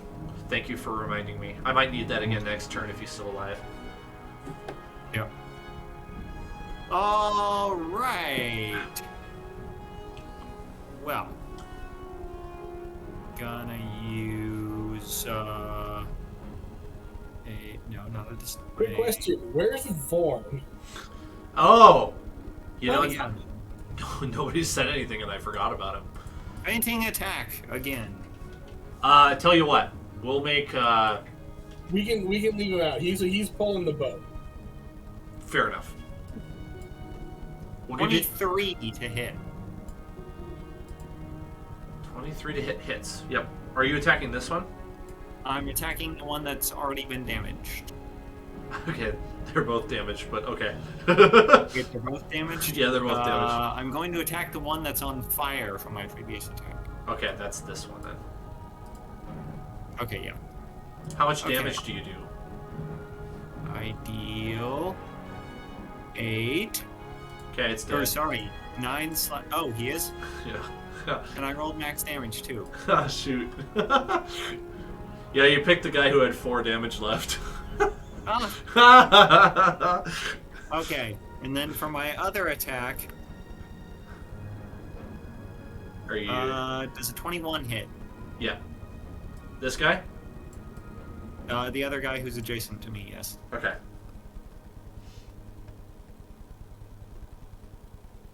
And that is 8 points of slashing damage and 1 point of question mark damage, and also he gets lit on fire. He's dead. Oh, he is! Oh, yay, wonderful. Just giving you all kinds of enemies to slaughter right. today. What do you do with the rest of your turn? So I've got a move left. Oh, I'm this going is to- not at all what I thought I was playing, but you know what? I like it anyway. Let's. Well, then that leaves everyone else. Okay. I will move there. Okay, is that it? Engage those two. Yep, that's it. All right. Keegan's gonna run up to you and he says, "See, I helped," and he's gonna try to stab the lizard folk. Yeah, you helped. Great job, Keegan. He thanks you in, as much as he can in 6 seconds. Yep. He makes an attack. He's gonna do it. He gets a 10. No, he misses. He whips Kill it. Keegan off. Is that what you're doing right now? Not intentionally. I'm not fudging the dice to kill off Keegan, no. I could fudge the dice to make him win. Cassandra is going to make another frostbite attack at the lizard folk right in front of you. And if it hits, she does 4. He's got to do a con saving throw. He fails. He takes 4 damage.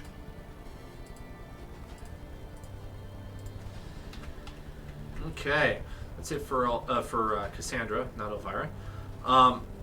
Raka stands up straight. He looks a little bit more, looks a little buffer for a reason that you can't necessarily understand at first sight. But he charges in, and he makes a scimitar attack. Oh, come on, Raka. You got a 9. Dude. Quick question: is his scimitar like Aladdin scimitar or like Elven scimitar? I was envisioning Aladdin scimitar because this is kind of like Middle East mixed with African type culture around here. So, Dope. yeah. No, he whiffs it though, which is not dope. Maybe he gives the lizard folk a haircut and caws angrily, and I'm kind of motioning to Raka. Come over here. Come stand next to me so I can protect you with my shield. he backs off 1 space, right next to you. Oh, okay. And that's it. It is now Petal's turn with Elvira next.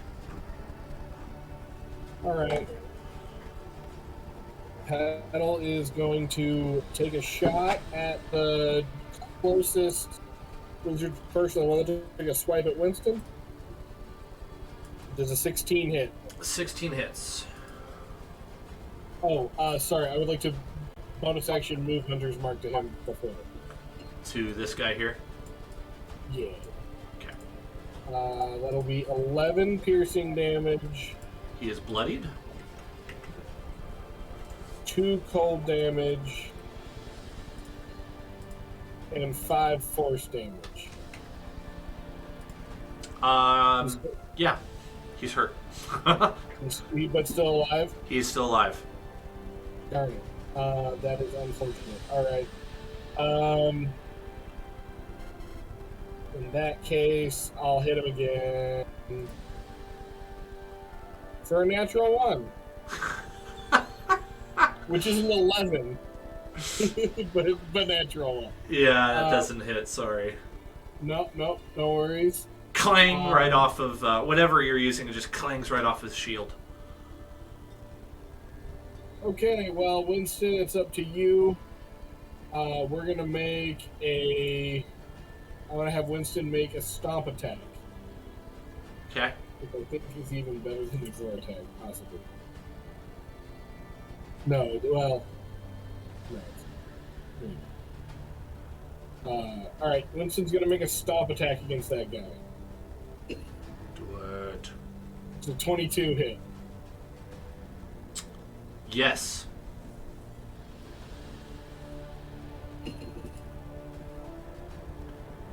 I am that'll be 22 points of bludgeoning damage. Yeah, he's erased. Become a pancake. He wild shaped or wild shifted into pancake. Wild shaped into pancake. Yep. It'll be like that. He's become one with the mud. I gotta.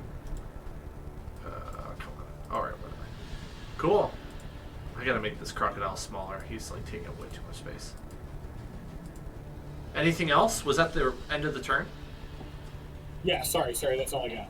Okay, because we forgot Vorn, if you want to use Vorn, it's totally fair game. I just forgot he was there. So. I would rather him, like, keep towing the boat downriver so that at least, like, if he can keep moving us downriver, if we have to retreat, we can retreat and don't have to worry about the boat. Okay, he has done so. He's got the boat right here. Okay. By now. Oh, dang. So he's kind of leaving you in the dust a little bit. He's like, your word is my command, master.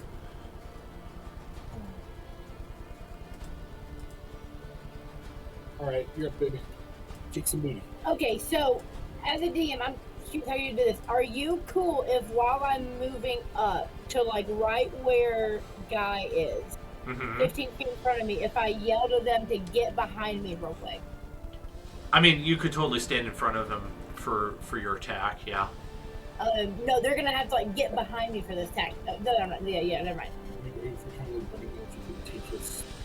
No, I'm not doing ice knife. So anything I hit within 5 feet of that needs to be away.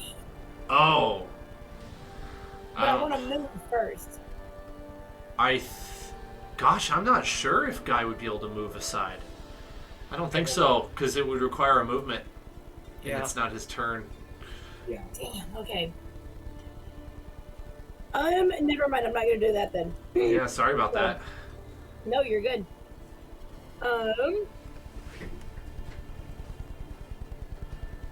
Alright, so that being said then, I am going to, let me move my character, run up around Raka and come to this one, attacking everyone. That's between Raka and I, this one. And I'm going to cast Chaos Bolt. In his face. Always in his face. Does 12 hit? It does not. Dang it. Okay, never mind. I'm not going to cast anything. Oh. That's too bad. Cast Chaotic Fizzle.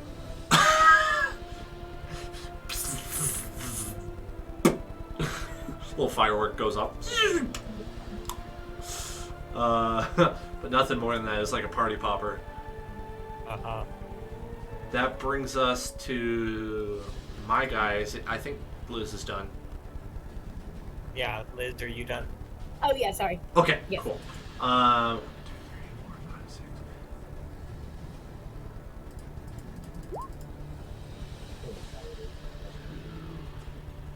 Does a 13 hit Winston? 13 just hits. 1, okay. 7, 14, 17.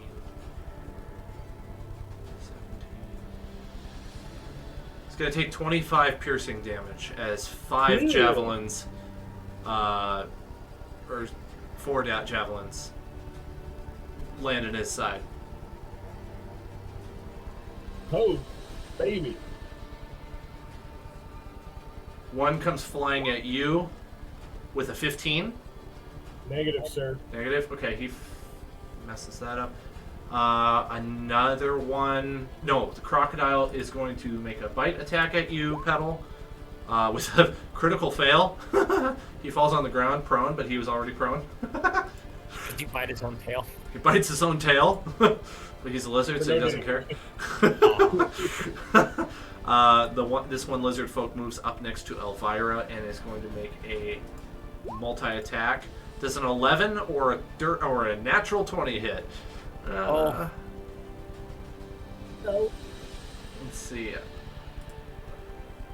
Both hit. Oh shoot! So you're gonna take 14 bludgeoning damage as he hits you twice upside the head, just one on one side, boom, and then on the other side, boom. You're seeing stars a little bit. I'm bloodied as well. A little bit is what I am. I'm messed up. Another one's going to attack Guy with a multi-attack. We use shield right there. 19 hit, You could have used shield. Yes, 19 hits. but 15 doesn't. 15 does not. Okay, so you only take 7 bludgeoning damage from him, and the next... And, I'm going to use my reaction to parry. So, in fact, I only take... but how much damage? It was 7. Okay, now it's 2. Oh, that's fantastic. The other one, the last one takes his spiked shield and he does a shield bash at Keegan for 21 Oh, no! and does 6 damage to Keegan. Okay, that's... how's he looking? Is he close to bloody? Hard to say. Keegan, how are you holding up there? He's he got knocked over and he's sitting on his butt, kind of like staring a little bit. Yeah. Okay. My turn then. This is correct. Right. For my bonus action, I'm going to use Second Wind. So I'm going to roll.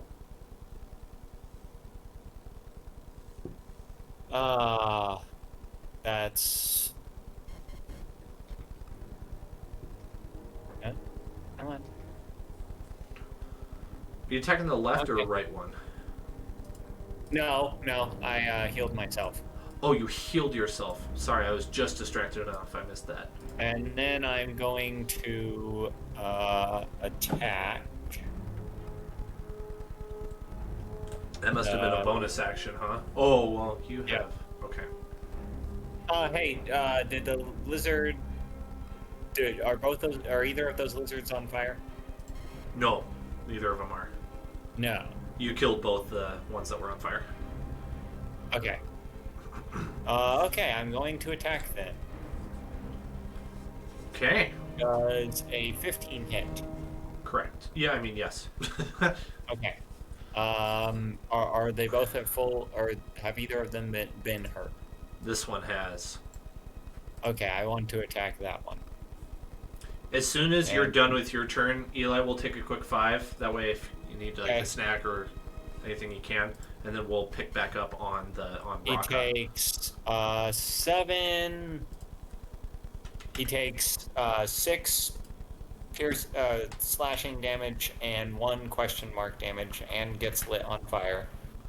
And then I'm going to attack again, and I'm going to attack the other one. Does a 16 hit? Yep. Okay, so he takes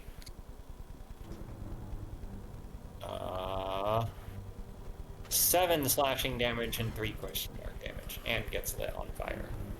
And now they are both on fire. Okay. All right, let's Okay. take. Oh, sorry. That's the end of my turn. Awesome. Let's take a quick 5, and when we return, we'll pick back up with my NPCs. All right. Sound good? Wait. Okay. Yep.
You do, however, have passive perception, which will go off if you do notice something.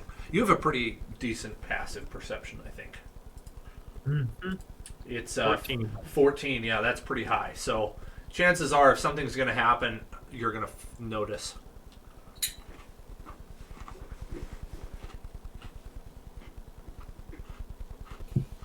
That's actually how you noticed them in the first place before you saw them. Mm-hmm. When you heard the rustling, that was your passive perception going off. Mm-hmm. Okay. Is Liz back too? Good enough. She's like right there. Ah. Okay. As soon as Guy finishes his turn, you hear a particular lizard folk speak up. This guy looks a little different. He says, "Surrender now! You are trespassing on lizard folk hunting grounds."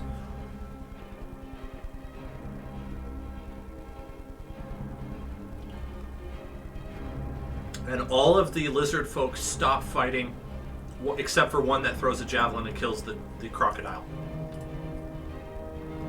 Oh, I guess I've been pinning on the wrong layer. This guy was the one who spoke up. Okay. Another lizard folk threw a javelin and just finishes off this crocodile so that it's out of the fight because it's not part of their hunting party. It was their prey. How does that leader look different compared to the other ones? He's a slightly different color. He's maybe a little bigger. Yeah. What color is he? He's green. He's just not the green of green. The other green guys. He's a different green than all the other green guys. Yeah. How's that for a non-answer? I should become a politician. 10 of 10 would vote into office again. He orders all of his forces to stop and surround you. So they use all of their movement to adjust. Except for the two that are engaged with you. They leave. They stay there. The rest of them kind of circle about. And he commands you again, "Surrender!"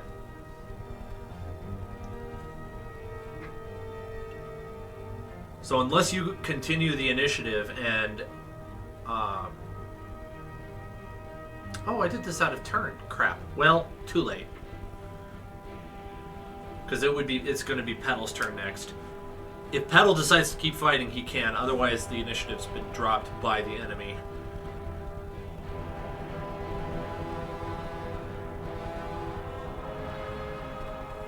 You're muted. Muted. Thank you. Then I would like to make a persuasion check. Okay. Let's do it.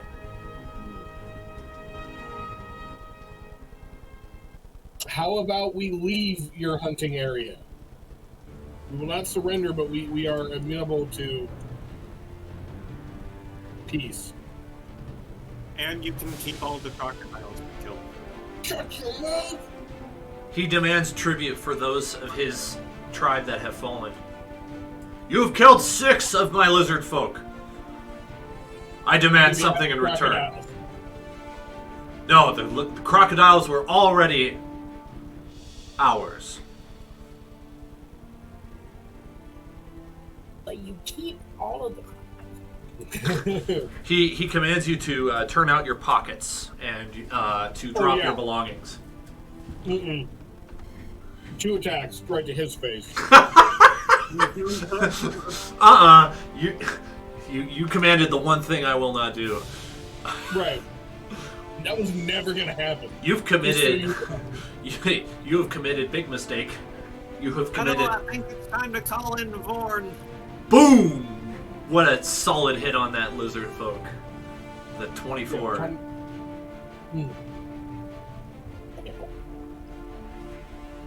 Move. Forgot to say. I'd like to move Hunter's Mark as well. That's going to be 9 points of piercing, 6 points of cold, 5 points of force. He's taken aback and bloodied. At the same time, by the hit you sent his I'm gonna way. do that one more time. 22 to hit. That hits. Oh, this guy was supposed to be up here. 8 points of piercing damage. He's dead. Okay. He dies with a reptilian. Yeah, he clunks out. Well, he didn't put up much of a fight. So, Petal's first rule of diplomacy: don't touch my stuff. that's fair. That seems fair.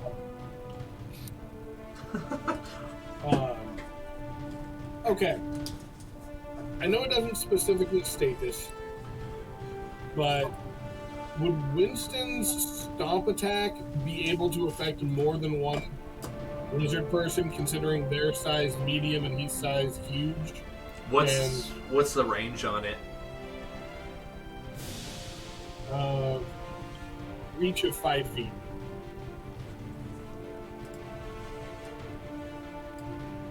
No. Nah. It Doesn't says look like one it. prone creature. I just reread it. It says one prone creature. Oh, okay. Doesn't. Yeah. That's cool. That guy's gonna get. I love how you just erased him after he commanded you. Surrender. Surrender. No, die.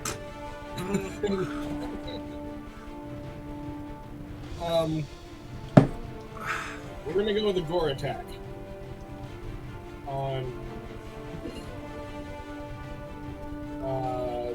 that guy. Okay. That hits. So that'll be 22 points of bludgeoning damage. Oh, that is death incarnate. All right, Elvira, take her away. I also would like a quick animal handling check from Petal as Winston, after doing that, becomes frightened by something and starts to reel and sort of want to turn away. How's a 15 doing? Yeah, you're able to calm him down, but he's spooked by something. Okay. Now it can be Elvira's turn. I just wanted to put that in there real fast. Perfect. Okay, so I'm going for that guy again. But I've scooted back a little bit for my move. Okay. And I want to hit him with a Chaos Bolt. What's up, Eli? You move. So you were right next to him, right? But she had not engaged him yet. Okay. Had she? You hadn't hit yet. I moved and then engaged him, yeah. But if you're right next to him and you move out of range, That's true. How do I move that? How do you remember all of this stuff? It's a lot to remember. I forget it sometimes. Like, how do you possibly keep all of this in your brain? All right. And then, like, everyday stuff, too. He's gonna make I don't have a lot of room for other stuff. That helps. Does a 16 hit? Me? Yeah. Shield. It does? Wait. Not with my shield up, no. Oh, okay. Then you're fine.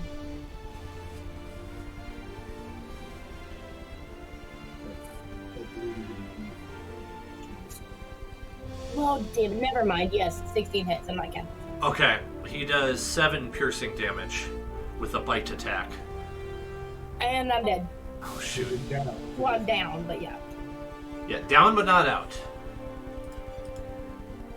We're still in this yet.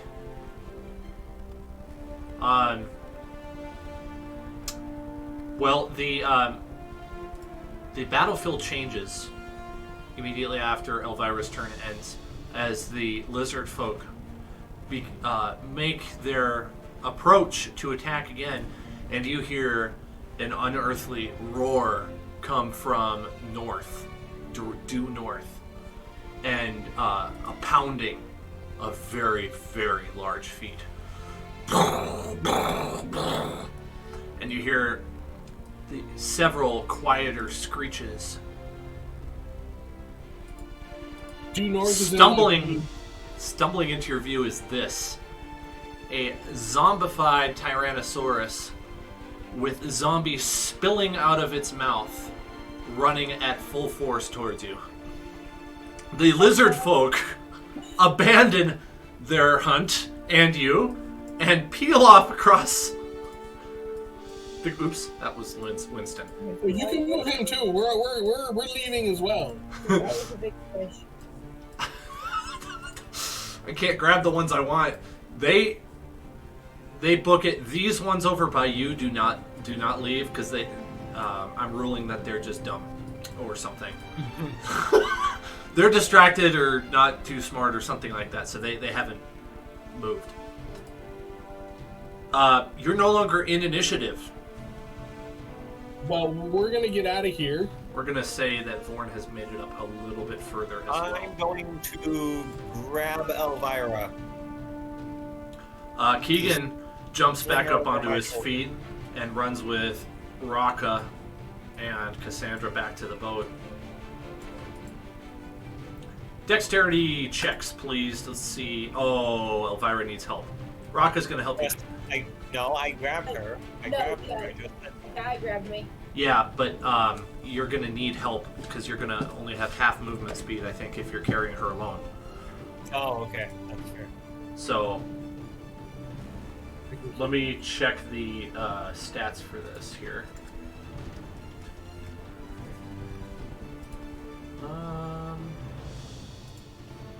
I would like to steer Winston over.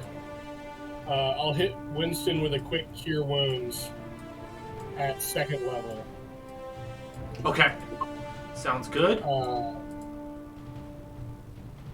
For 6 points, I'll do that later.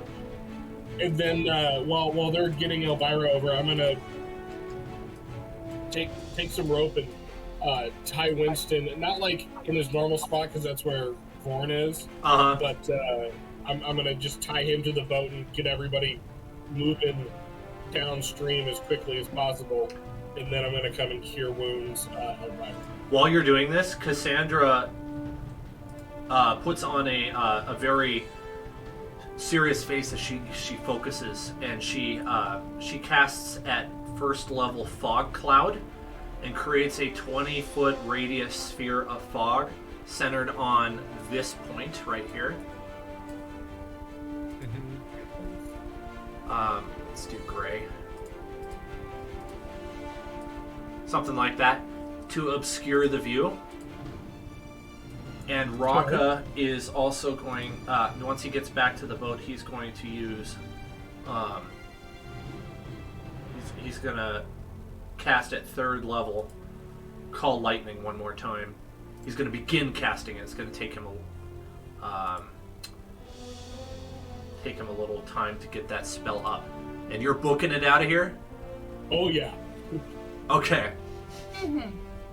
I was already looking for the exit with the lizard people. Zombie Tyrannosaurus is not something I plan on messing around with. Would you empty your pocket for this? No, I would choose to die with my money though. It's not a run. Okay, so what happens is the Tyrannosaurus is more concerned with the lizard folk that didn't immediately leave. They are now in chaos. 2 of them are pretty damaged and aren't able to move very quickly. And so it comes down and just chomp, boom, just bites both of them in one bite. Another one gets trampled under its foot. And then these 2 zombies run up and start mauling the other one. The other 2 zombies run up towards Vorn and Winston. And they're within 5 feet of Winston, so does that make him lighter? Or after? There we initiative is kind of just like gone now. It's okay. just I can roll an attack for Winston if you want. Yeah, the zombie is also going to attack. A 21 to hit. Alright, let's see here. I need the stat block. 21 hits. That'll be 25 points of damage. That one's dead. Piercing. Dead. More dead than a doornail, because it was already kind of dead. Hence zombie. Okay. And the other one, runs up to Vorn, trying to attack it, and I'm just going to rule that it can't do any damage, and loses interest and peels off towards the other zombie, or other lizard folk, leaving you all leave the Tyrannosaurus in your wake, as Vorn and Winston both charge ahead into the upcoming swamp. Awesome. Within 5 or 10 minutes of moving forward at a pretty rapid pace, the sound behind you of the Tyrannosaurus is completely gone. You don't presume that it's still probably fighting and making a lot of noise. You just have gotten far away from it, and you hear a human voice from the bankside call out to you, "Ahoy there!"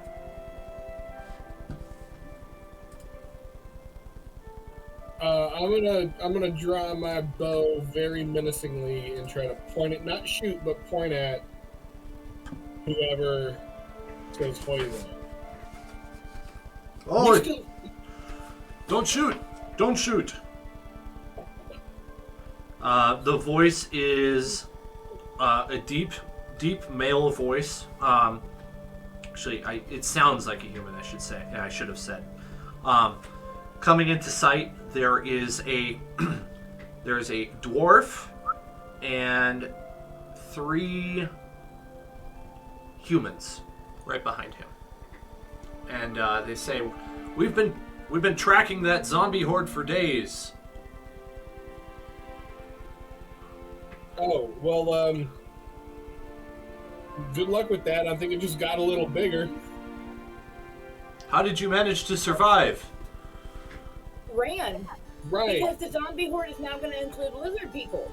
Right. We were already in the midst of... Yeah, we left. What you're talking about.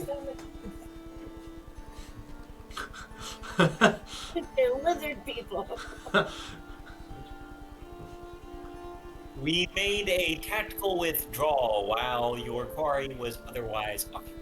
Listen, it's fine. We can say it. We pulled a guy. We got out of there. We said, not our problem. And we left. Inspired us, my guy. And what business brings folk like you to this part of Chult? You're the first ones we've run into in many months. We were starting to think that we were so far from civilization we might not be able to make it back. Oh, not even close. There's tons of lizard people. There are bird people. There are fungus people. Chaka is right. Raka is right there. See? No, did you call them bird people? Well, I can't remember their name. Racism in front of strangers. Aren't you dead? Aren't you passed out somewhere? I think she's barely awake now, aren't you? But you casted saved pure Well, me. I'm maybe. Whoever would have got to do me. I kind of just left that up to you guys to sort out. Yeah. Carol's favorite person.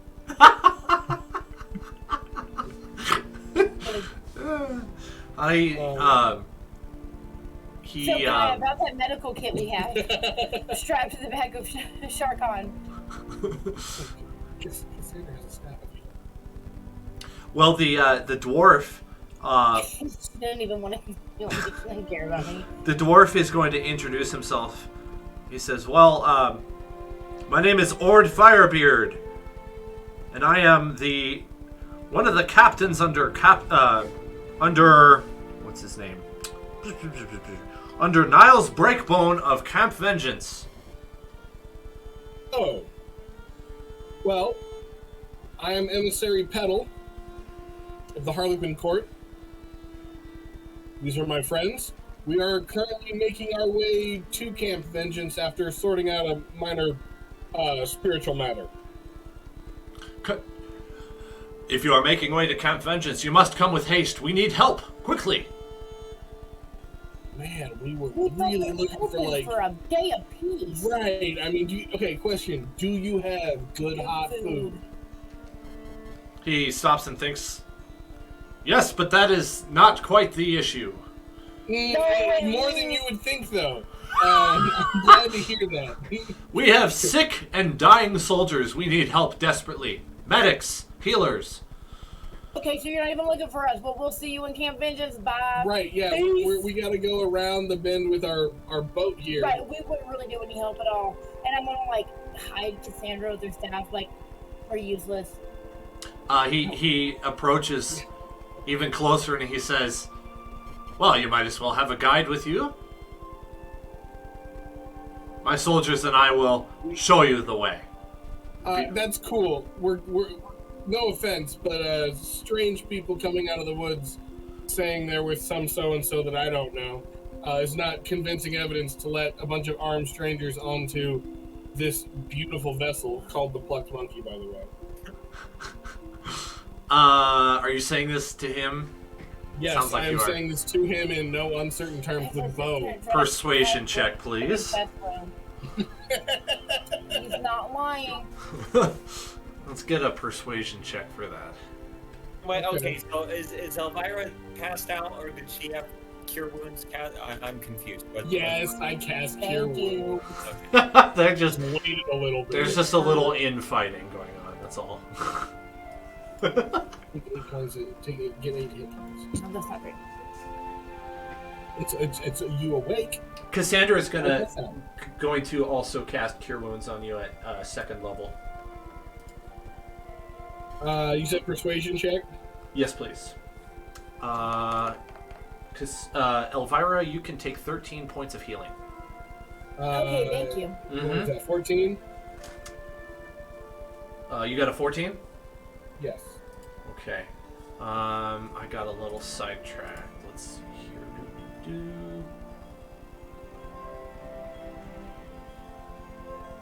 Oh.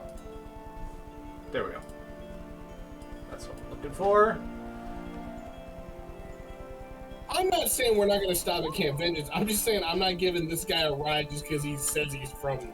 Well, I just wanted to see how he might respond with you speaking that way. He says, well, no need to be... no need to be panicked. We will... Where you are, bro? Okay, Petal, let's calm down. We've just had a very narrow brush with death.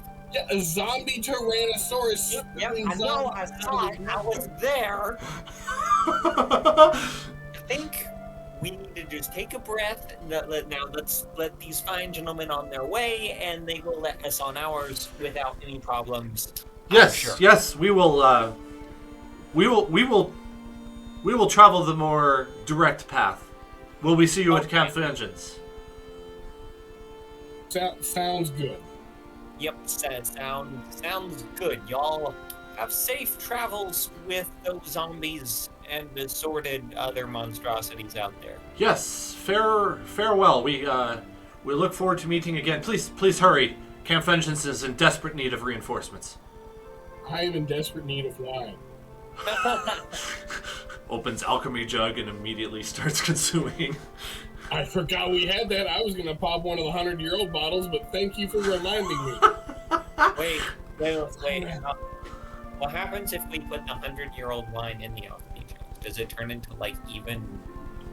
I think you ruin your 100-year-old wine and make normal wine. I think we just turn 100-year-old wine into box wine. The taste takes water on Or in this case, jug wine.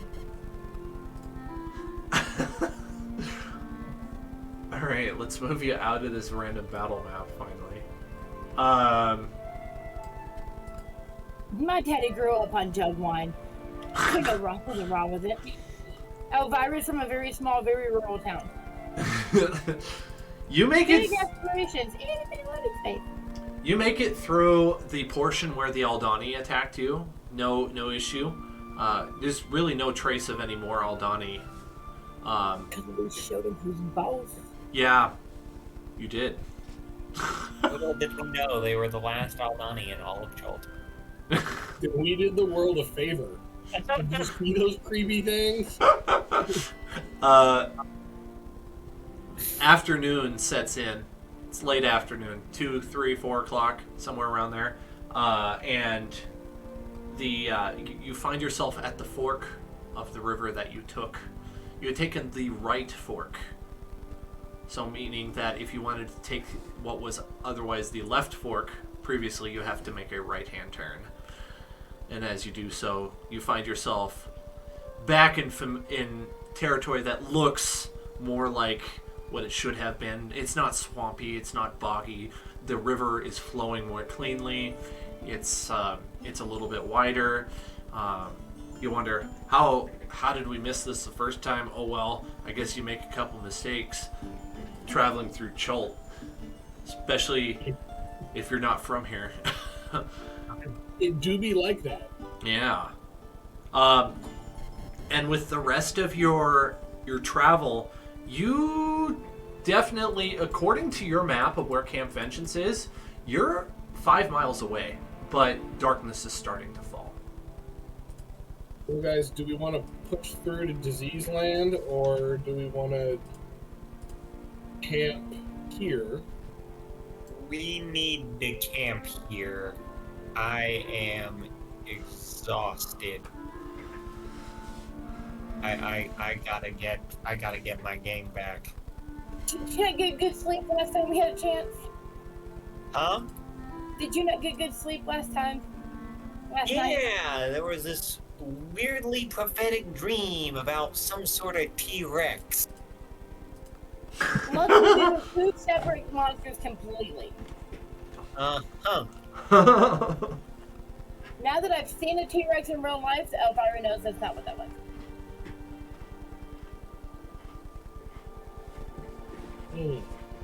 Okay. Well, then let's make camp, folks. Yep. I think it's safe to say that you could put Vorn on watch. Yep. Okay. Absolutely, we should, yes. Just occurred to me. I was like, oh, well, you got a non-human that could just stand watch all night. That's it. Oh my gosh, that's quite the advantage all of a sudden. Well, maybe it is. We'll have to see. Yeah, what's his perception like? Yeah, let's find out. Only 2. It's fine.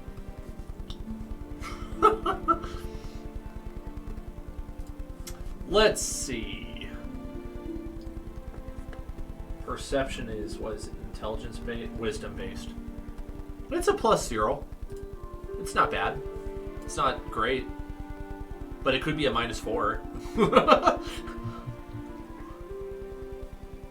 So is that what you want to do?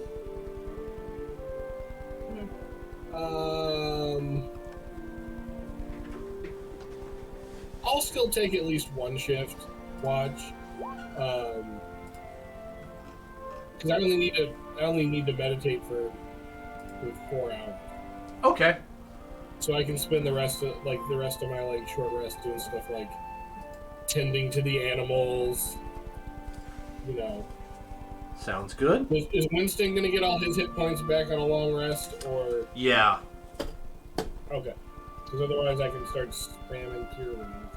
He's definitely a little worse for the wear, but his health is back. He's gonna need a few days for those flesh wounds to fully heal up, but the javelins didn't go that deep. He's got some thick hide. For a little long rest. Alright, so long rest? Hit point. Long rest, yep. Let's see. What does Petal get for a perception check for his watch? 22. It's just the quiet trickle of the river. Nothing bad. You hear some bats at one point at night. They're stirring a little bit. An owl or two. Nothing else. And then Vorn stands watch all night, even during your watch, and he doesn't rouse you for anything. Okay. Well, that's cool. Next morning, you have 5 miles to get to Camp Vengeance. You know it's right alongside the river. It's going to be on the west side of the river from what your map tells you. Alright, y'all. We ready to go, kick some more butt? Yeah. So hang on, but as we're going, we'll get everybody in the zone. Is Vorn? Would you say he is faster, slower, or about the same to Winston as far as like pulling us up the river? His speed is 30. What is Winston's speed? 50. Okay, Winston's better. Okay. Even so, we'll give Winston a break. You know, he just got hurt. We'll have Vorn pull. Winston can kind of, going at a much slower than his usual pace. Mm-hmm. Tag along with us. But I want to ask everybody. So when we get to Camp Vengeance, what are we gonna do? Because we need to get some information on, like, where else, like, on this tomb that we're looking for, this place that we're looking for, to cure this curse. This is, like, the whole point in coming here, right, is to get more information on the area of the stuff in that direction. We're going to need to talk to some people. They're probably going to want us to help out with this sickness thing, so... I mean, what do we want to do? I mean, they seem like decent folk from what I've read. And I mean, we could use more allies now that we know that the lizard folk hate us and there are apparently zombie T-Rexes. Right. Plus, they're close to the Kinku, so, we could some nice little synergy there. Oh, I should have dropped this clue earlier. The clothing that the lizard folk had on was similar to those that you met earlier. So there's okay. that. Yeah, I should have said that earlier. Look like the same tribe? Perhaps. Dang, they control a very large territory then. Fiercely territorial. So I say we go to Camp Vengeance, help who needs helping, and however much we can, and to just take it as it comes. Okay. Unfortunately, all I have is a Cure Wounds spell. I don't have, like, Lesser Restoration or anything. I could have, but I chose Speak with Animals instead. Cassandra has it. She could do it. Okay, I'm just saying, if we gotta help out, we gotta help out. We're probably gonna want to, like, trade for some supplies. I'm bummed we had to leave all those alligator hides behind, because I'm sure we could have got a pretty penny. Hey, Elvira. Cassandra all of a sudden remembers that she had forgotten to check her character sheet, and she can heal diseases. So with her staff of healing, so she heals your disease that you got from that infected leech that bit you on the ankle. She says, "Thank you," and then also says that she is willing to use Lesser Restoration to do what was it again? Well, I'm guessing they're going to want help curing diseases. Oh. Okay. I don't know if Cure Wounds will do it, or if they're going to want, like, actual, like, good medicine. Hard to know. You have almost no information. Right. She says, Well, at least I feel very well rested from yesterday, so I can do some healing, as much as I can. Okay, I'll help out as much as I can too. Okay, your trip goes. Oh, I forget. I can cast Goodberry, which gives. Oh, it just gives 1 hit point, Oh, okay. but it creates 10 berries. And you've already done that for your food today, right? I did that for food last night. Okay. So before I always keep 1 first level spell slot in reserve. So the night before, everybody eats, and then I get my spell slot back. So. Okay. So, round about mid-morning, you round the corner on the river, and you find yourself on a map that's loading on Roll20. Through the foliage, you see a crude timber fortification. A walled compound with watchtowers and tents inside of it. Encircling it is a ditch bristling with sharpened stakes. A large gatehouse faces the river, on the shore of which are 4 rowboats tied to a wooden post. Are you able to see the map? Nope. No. Okay. Time to bring in your character tokens. By the way, Keegan has indicated to you that he must leave shortly. So he's actually thinking he's going to maybe make a trade for one of these rowboats so that he can head back to Yanzaru on his own. Okay. Let's make a quick adjustment to the dynamic lighting. Daylight mode, explore mode, save. Alright, you guys should be able to see now, right? Yep. Yep. Okay. Scattered around this fort are piles of charred human corpses and flayed animal carcasses, swarming with flies. Learn about something here. The corpses are that of beasts and rotting humans. Some of them are sitting in the ditch in puddles of water, letting off a putrescent smell. You see up on the watchtower, Horde Firebeard, the dwarf who had introduced himself to you. He says, "Ahoy!" I don't know why he's a sailor. "Hello there! Travelers, you have arrived. Quickly, inside, we need help. Assistance. Make haste. I'll open the gates for you." Much obliged, sir. Okay. I think this is suspicious, but okay. I'm gonna ride Sharkan in, and I'm definitely bringing Tavok with me as well. As you come up to the gate, they say, "Whoa, whoa!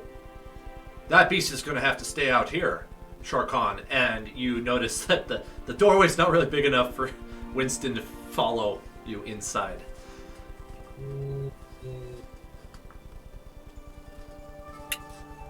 Guess you don't want our help that bad, then. Let's have a perception or history check, your choice, on the appearance of this base, this watchtower specifically. I would love to do perception. I'm worried these guys are not the good guys. That'll be a 23. 23? I was kind of thinking, perception check. does Elvira want to do a history check? I know she's really good at history. I do. Okay, so pedal use. Nice. Pedal use. I would like to do something different. I would like to do an insight check on the what was his name? Something Firebeard. Ord Firebeard. Ord. What kind of check? What kind of check? I want to do like an insight check to like kind of See if you like know who he figure is. out his motives, but like kind of see if I get trustworthy or not vibes. Oh, I see. Okay. All right. Check. I need to check what Elvira got. 20. Oh, right. Okay. So, wait for your check to come in. Oh, Guy, he sounds sincere. Petal, you see banners, blue banners, with a in the middle. There's a signet of a bronze gauntlet in the middle, surrounded with a circle. And Elvira recognizes that is the same signet of a faction that you ran into in Yanzaro when you first started off, and you had heard a little bit of rumor about it.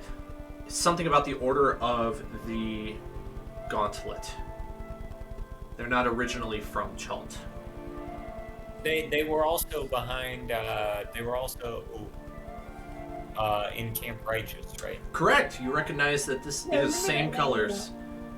Same colors and signet and everything. Same symbol. So they're probably here seeking vengeance for what happened to Righteous. Yes.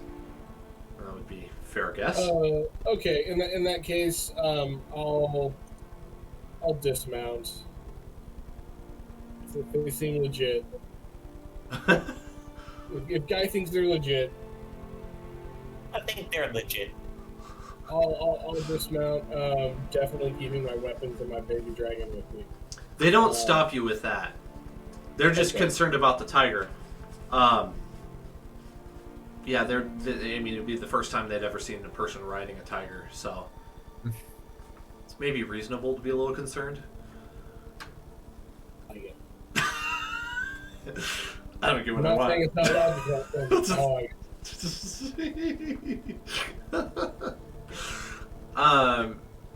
As you walk in, you walk past the ditch. It's about 20 feet deep, and the stakes are backed by a stout 12-foot high log palisade. The ditch is filled with muddy water. There are a few floating bodies down in there. This gatehouse looks like it's made from some pretty sturdy materials. You're not even sure that if Winston were to charge at it, that he could break through. That's how strong this building is. Okay. Ord commands that the gates be opened, and you hear the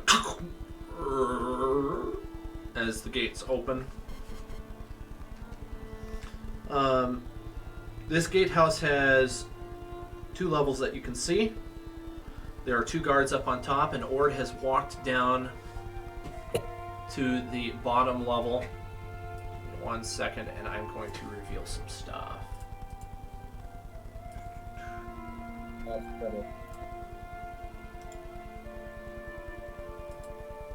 we go. Oh, I just left it behind. There's Ord. So here he is. All right, you're welcome to walk inside the gate, the palisade, inside the courtyard. Over to here, if you wish. Oh, come on now. So, Thyra, Cassandra, Raka, all of them end with A, except for Keegan. Queen Warby, because she's staying out with Sharkan. I'm guessing yes. Yeah, I would say so. Okay. You're greeted with, there are 4 veteran soldiers in front of you, and then Ord, who is underneath Guy. He says, "Oh, we are relieved to see you. Please, Niles Breakbone is in desperate need of help. Welcome to Camp Vengeance. We fled here after the fall of Camp Righteous. If you've been down the Socian Star, you should have passed it. We checked it out. It was a tragedy. Those of us that survived Righteous have formed vengeance. But the land is unforgiving and harsh. And we haven't seen reinforcements in months. Most of our men are sick, or dying, or dead. And as you look around, this area is just disgusting. There's mud everywhere. There's puddles. There's little rivers of what look like might have been something that should have gone into the latrine, but instead flowed out and is now along the ground, flowing out the front gate into that ditch. Right.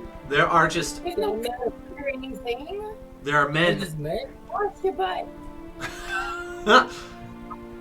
Are you saying this to Ord? Yes, this place is nasty. Of course y'all get second chin. Says, well, it's not our fault. We're constantly under attack by undead. What do you think? We're just having a picnic here? We're attacked 3, 4, 5 times a day? Don't worry, we'll get your tiger somewhere safe, but I didn't want him scurrying off whatever livestock we had left, and the men's hopes they hang by a thread. Why are you staying here if you're attacked by undead all the time? Right, like, what are you even doing here, bro? Leave. That would That's how be... we don't survive the lizard people retreat. That is a better question for Niles. For Breakbone. The sick guy? Pass in the buck. Well, I don't run this place. He's my commander. All right, well, let's go check on the commander. Commander is in the tent here. Ord leads you to the tent. And as soon as he opens the tent flap, he hears a harsh voice return. Ord! When are those reinforcements coming? I haven't seen any, sir, but these... How many are there?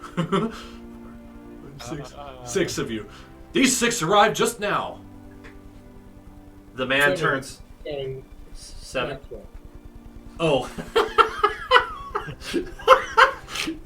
Gotta count the monkey. I suspect he could do a better job of running this place. Let's see here. Niles turns around. It's a he's a human. He's dressed fairly well. He's wearing not armor, but more like noble's clothing. The guy looks just completely exhausted. He's got dark circles around his eyes. He's very dirty. He looks quite weary. And his command tent is decorated with more of the Order of the Gauntlet type of imagery. Did you by chance breathe in some blue mist at some point recently? He ignores the question and he says, "Good, you're here.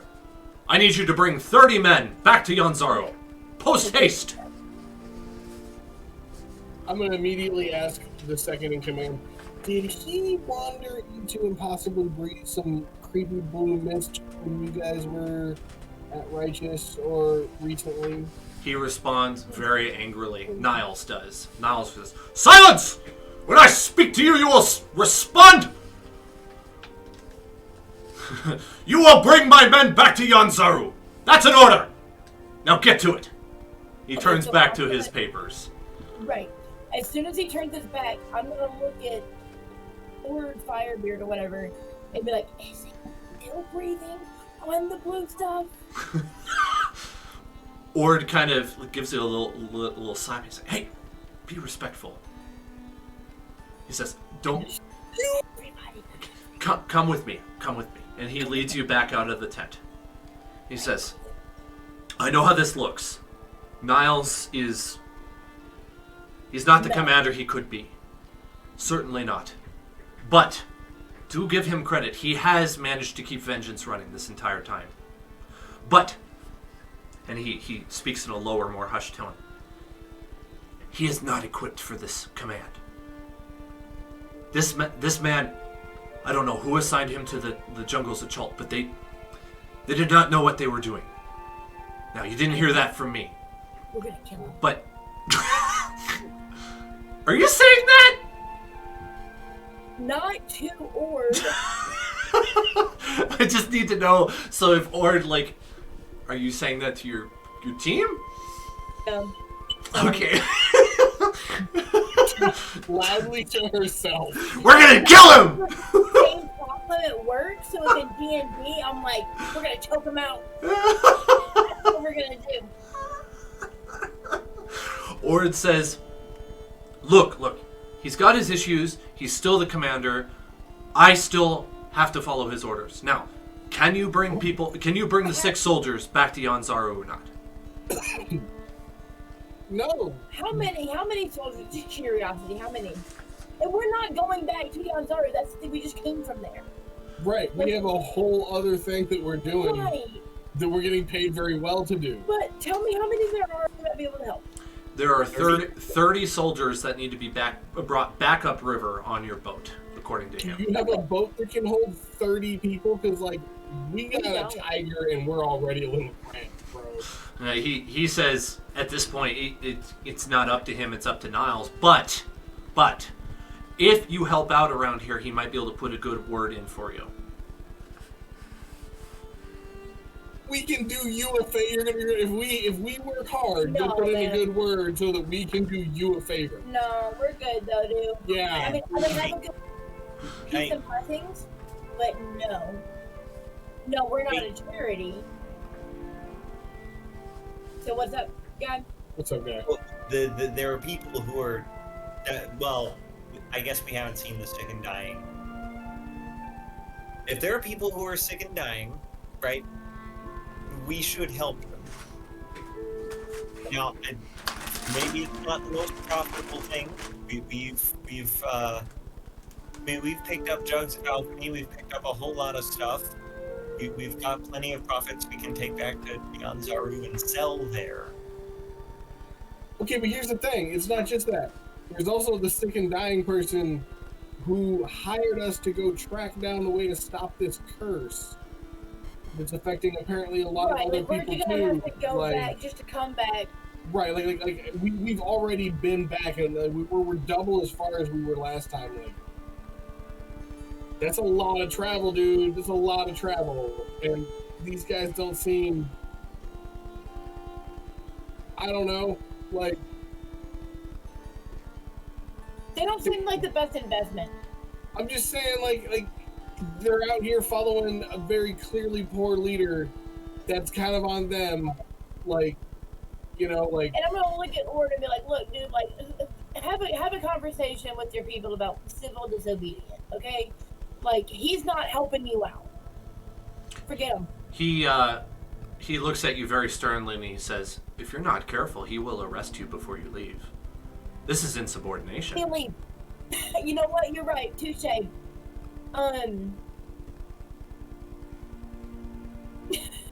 There are men here loyal to Niles. Good. I can tell. We're not one of them, and I think we're leaving. Bye. Okay. Tell me what you intend on doing. I'm gonna ask him, like, we're going to go. Is that gonna be a problem? He says, "It's not up to me." He walks back into Niles' tent. You're right. It's up to me. So. Right, we're now leaving. Right. Like as soon as he turns to walk, like we're headed for the door. Whoa, wait. Okay. No. Well, I'm not saying we take him with us, but what if we use Vorn to fell some trees, right? We get them started on their own raft, and then they can take themselves back upriver. If they're gonna try to force us, then I'm not helping. No. That I'm not. No. There's no way out of this. I promise you. Like, yeah. If it's up to the one person, we're not. We're gonna ask the crazy guy if we're allowed to leave. He thinks we're his reinforcement. We're nobody. And actually, the 4 of us who aren't built for this have fared much better than they have. So. Niles steps out of the tent and says, "Halt! You will not leave! Close the gate!" I guess we're shooting people now. No. Yes. No. There's no way out of this. It's not murder hoboing. So just so you're aware, you do have multiple units standing around you as this happens. You know what I'm gonna do? I'm gonna hold on, what check would this be? I'm gonna jump up on the back of Winston and make an Winston is impassioned. not in here. Here.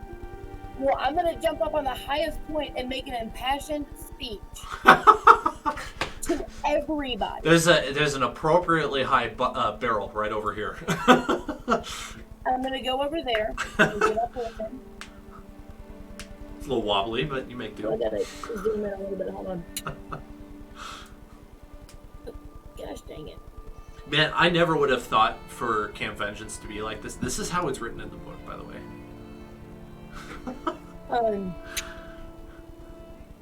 So I'm going to just let everyone know that clearly y'all are not doing well here. Well, I will tell you that the three of us, or no, yeah, 4, 5. 5 of us. However many of us there are. this jungle area, and we're faring fine. So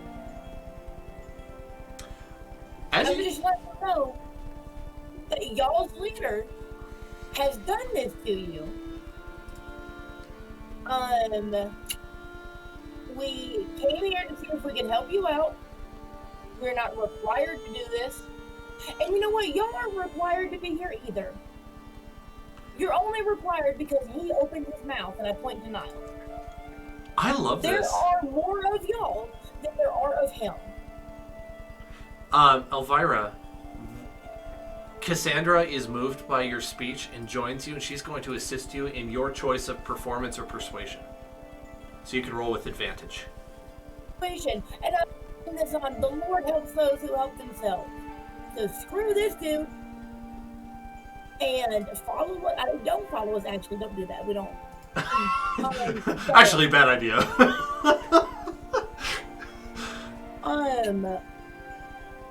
But yeah, like y'all don't have to do anything. But I'll end on that, and then do persuade. Well, let me look. I would like to assist, or I would like to assist by like reminding everybody, hey, we came here under honorable pretense. Mm-hmm. Okay, we were not required to come here. We entered here under honorable pretense, under the assumption that you were honorable men. Right. We have now been disrespected, ordered about, and our freedom taken away. When we came in here with good intentions, we came in here ready to help cure sick people. And we'll do it. Very moving. But we are also on our way to help a bunch of sick and dying cursed people. That's what we're doing in short. So Since I can't give double advantage, let's just tack a +2 onto whatever your roll is there. Okay, cool. I'm gonna roll advantage for shoot, I think it was persuasion. Yeah, I think that you've got the same score for both, so it makes kind of no difference. The But score is 16, so 18 overall. 18 plus the 2. That is with the 2, yeah. Okay. Let's see. Niles is. Let's see. That's a charisma check, right? Charisma based. Yes. Okay, so Niles was not moved at all, but he's not the only one here. John can do it. Well, I just wanted to see what he gets. I know.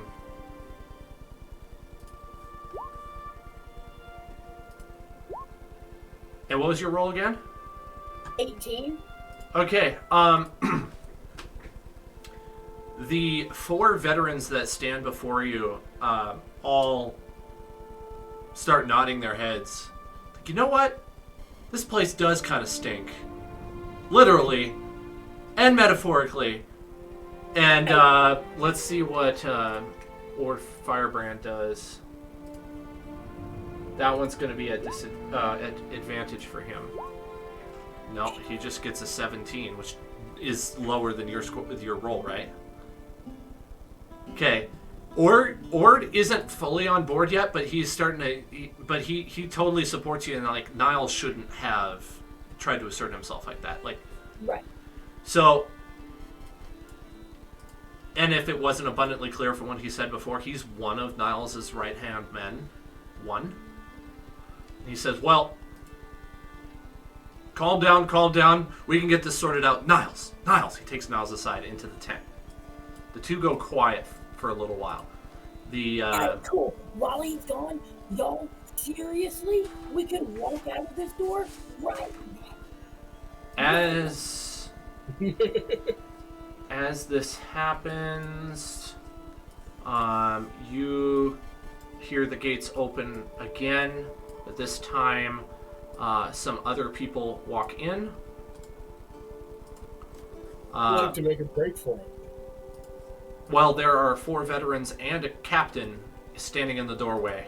I would like to use a not before seen racial ability Oh! called Phase Step. As a bonus action, you can teleport up to 30 feet to an unoccupied space you see. And I would like to teleport right behind this new group of troops coming in. Here's the thing, though. Immediately after using Fate Step, up to 2 creatures you see within 10 feet of you must succeed on a Wisdom saving throw or be charmed by you for 1 minute or until you or your companions deal damage to these creatures. And what's the DC for that? Because I got a 10 and an 18. Only one of them passed because the DC is 12. Okay. So what happens again to the other one? They are charmed by me. So they think I'm their best friend. Okay, the one with yellow on it is charmed by you. And she happens to be the captain of this group that just came in. Okay. And I'm going to say, This is wild. the leader of this camp invited us in under peaceful pretext and then ordered us about as if we were his own men when we came in to lend assistance. And then when we refused to provide assistance because we are unable to within the scope of our mission, he ordered us locked within the fortress, and we are now leaving. This is unjust and dishonorable for members of an order such as this to behave in such a fashion. And then I'm gonna just turn around and, like a boss, without even looking back, just slow walk back to Shark Pond. She has disadvantage on any countering that, according to this conditions list that I have. So let's see, anything. I guess that's a charisma. Yeah, no, she gets a 4. So she's like, okay. Well, Niles is a jerk, and he's not a great boss. I've thought about leaving myself, and that's a. You should. You know what? We had a conversation with some guys inside. They feel similarly. Maybe you guys need to get your own program. Absent that guy, we'd help those people. I mean, we're not helping you get your own program, but when you get it. She has the same badge on as Ord did. You notice something that none of the other veterans have. Okay. But she lets you pass. The rest of your party, though, is still in the compound. Y'all coming? Yeah. The captain orders her 2 veterans that are standing in the doorway to move aside to allow you exit. As Ord walks back out of that command tent and sees you all leaving, he lets you go. And that is probably where we ought to stop tonight. Yep. Sorry, Sorry, guy. I didn't want to. I feel like we kind of railroaded you there a little bit. No. That was great. Okay, I'm sorry. I would have tried and solved it differently, but that was great. Okay. Well, I think you guys did an excellent job. I was sort of expecting this sort of response because out of game, the Camp Vengeance is written very, very like bluntly, I guess. I don't know. Niles is a jerk, and he just assumes that you're going to do what he commands you to do, and he's not in any position to do that. So the book he's clearly not well. The book says that you're supposed to be arrested if you leave, but you managed to convince Ord through great charisma, and then charm Pern, the second in command. So you convinced both of the second-hand men that Niles is crazy, and then just walked out before seeing the results unfold. So that's a cool ending, if you ask me. Yeah.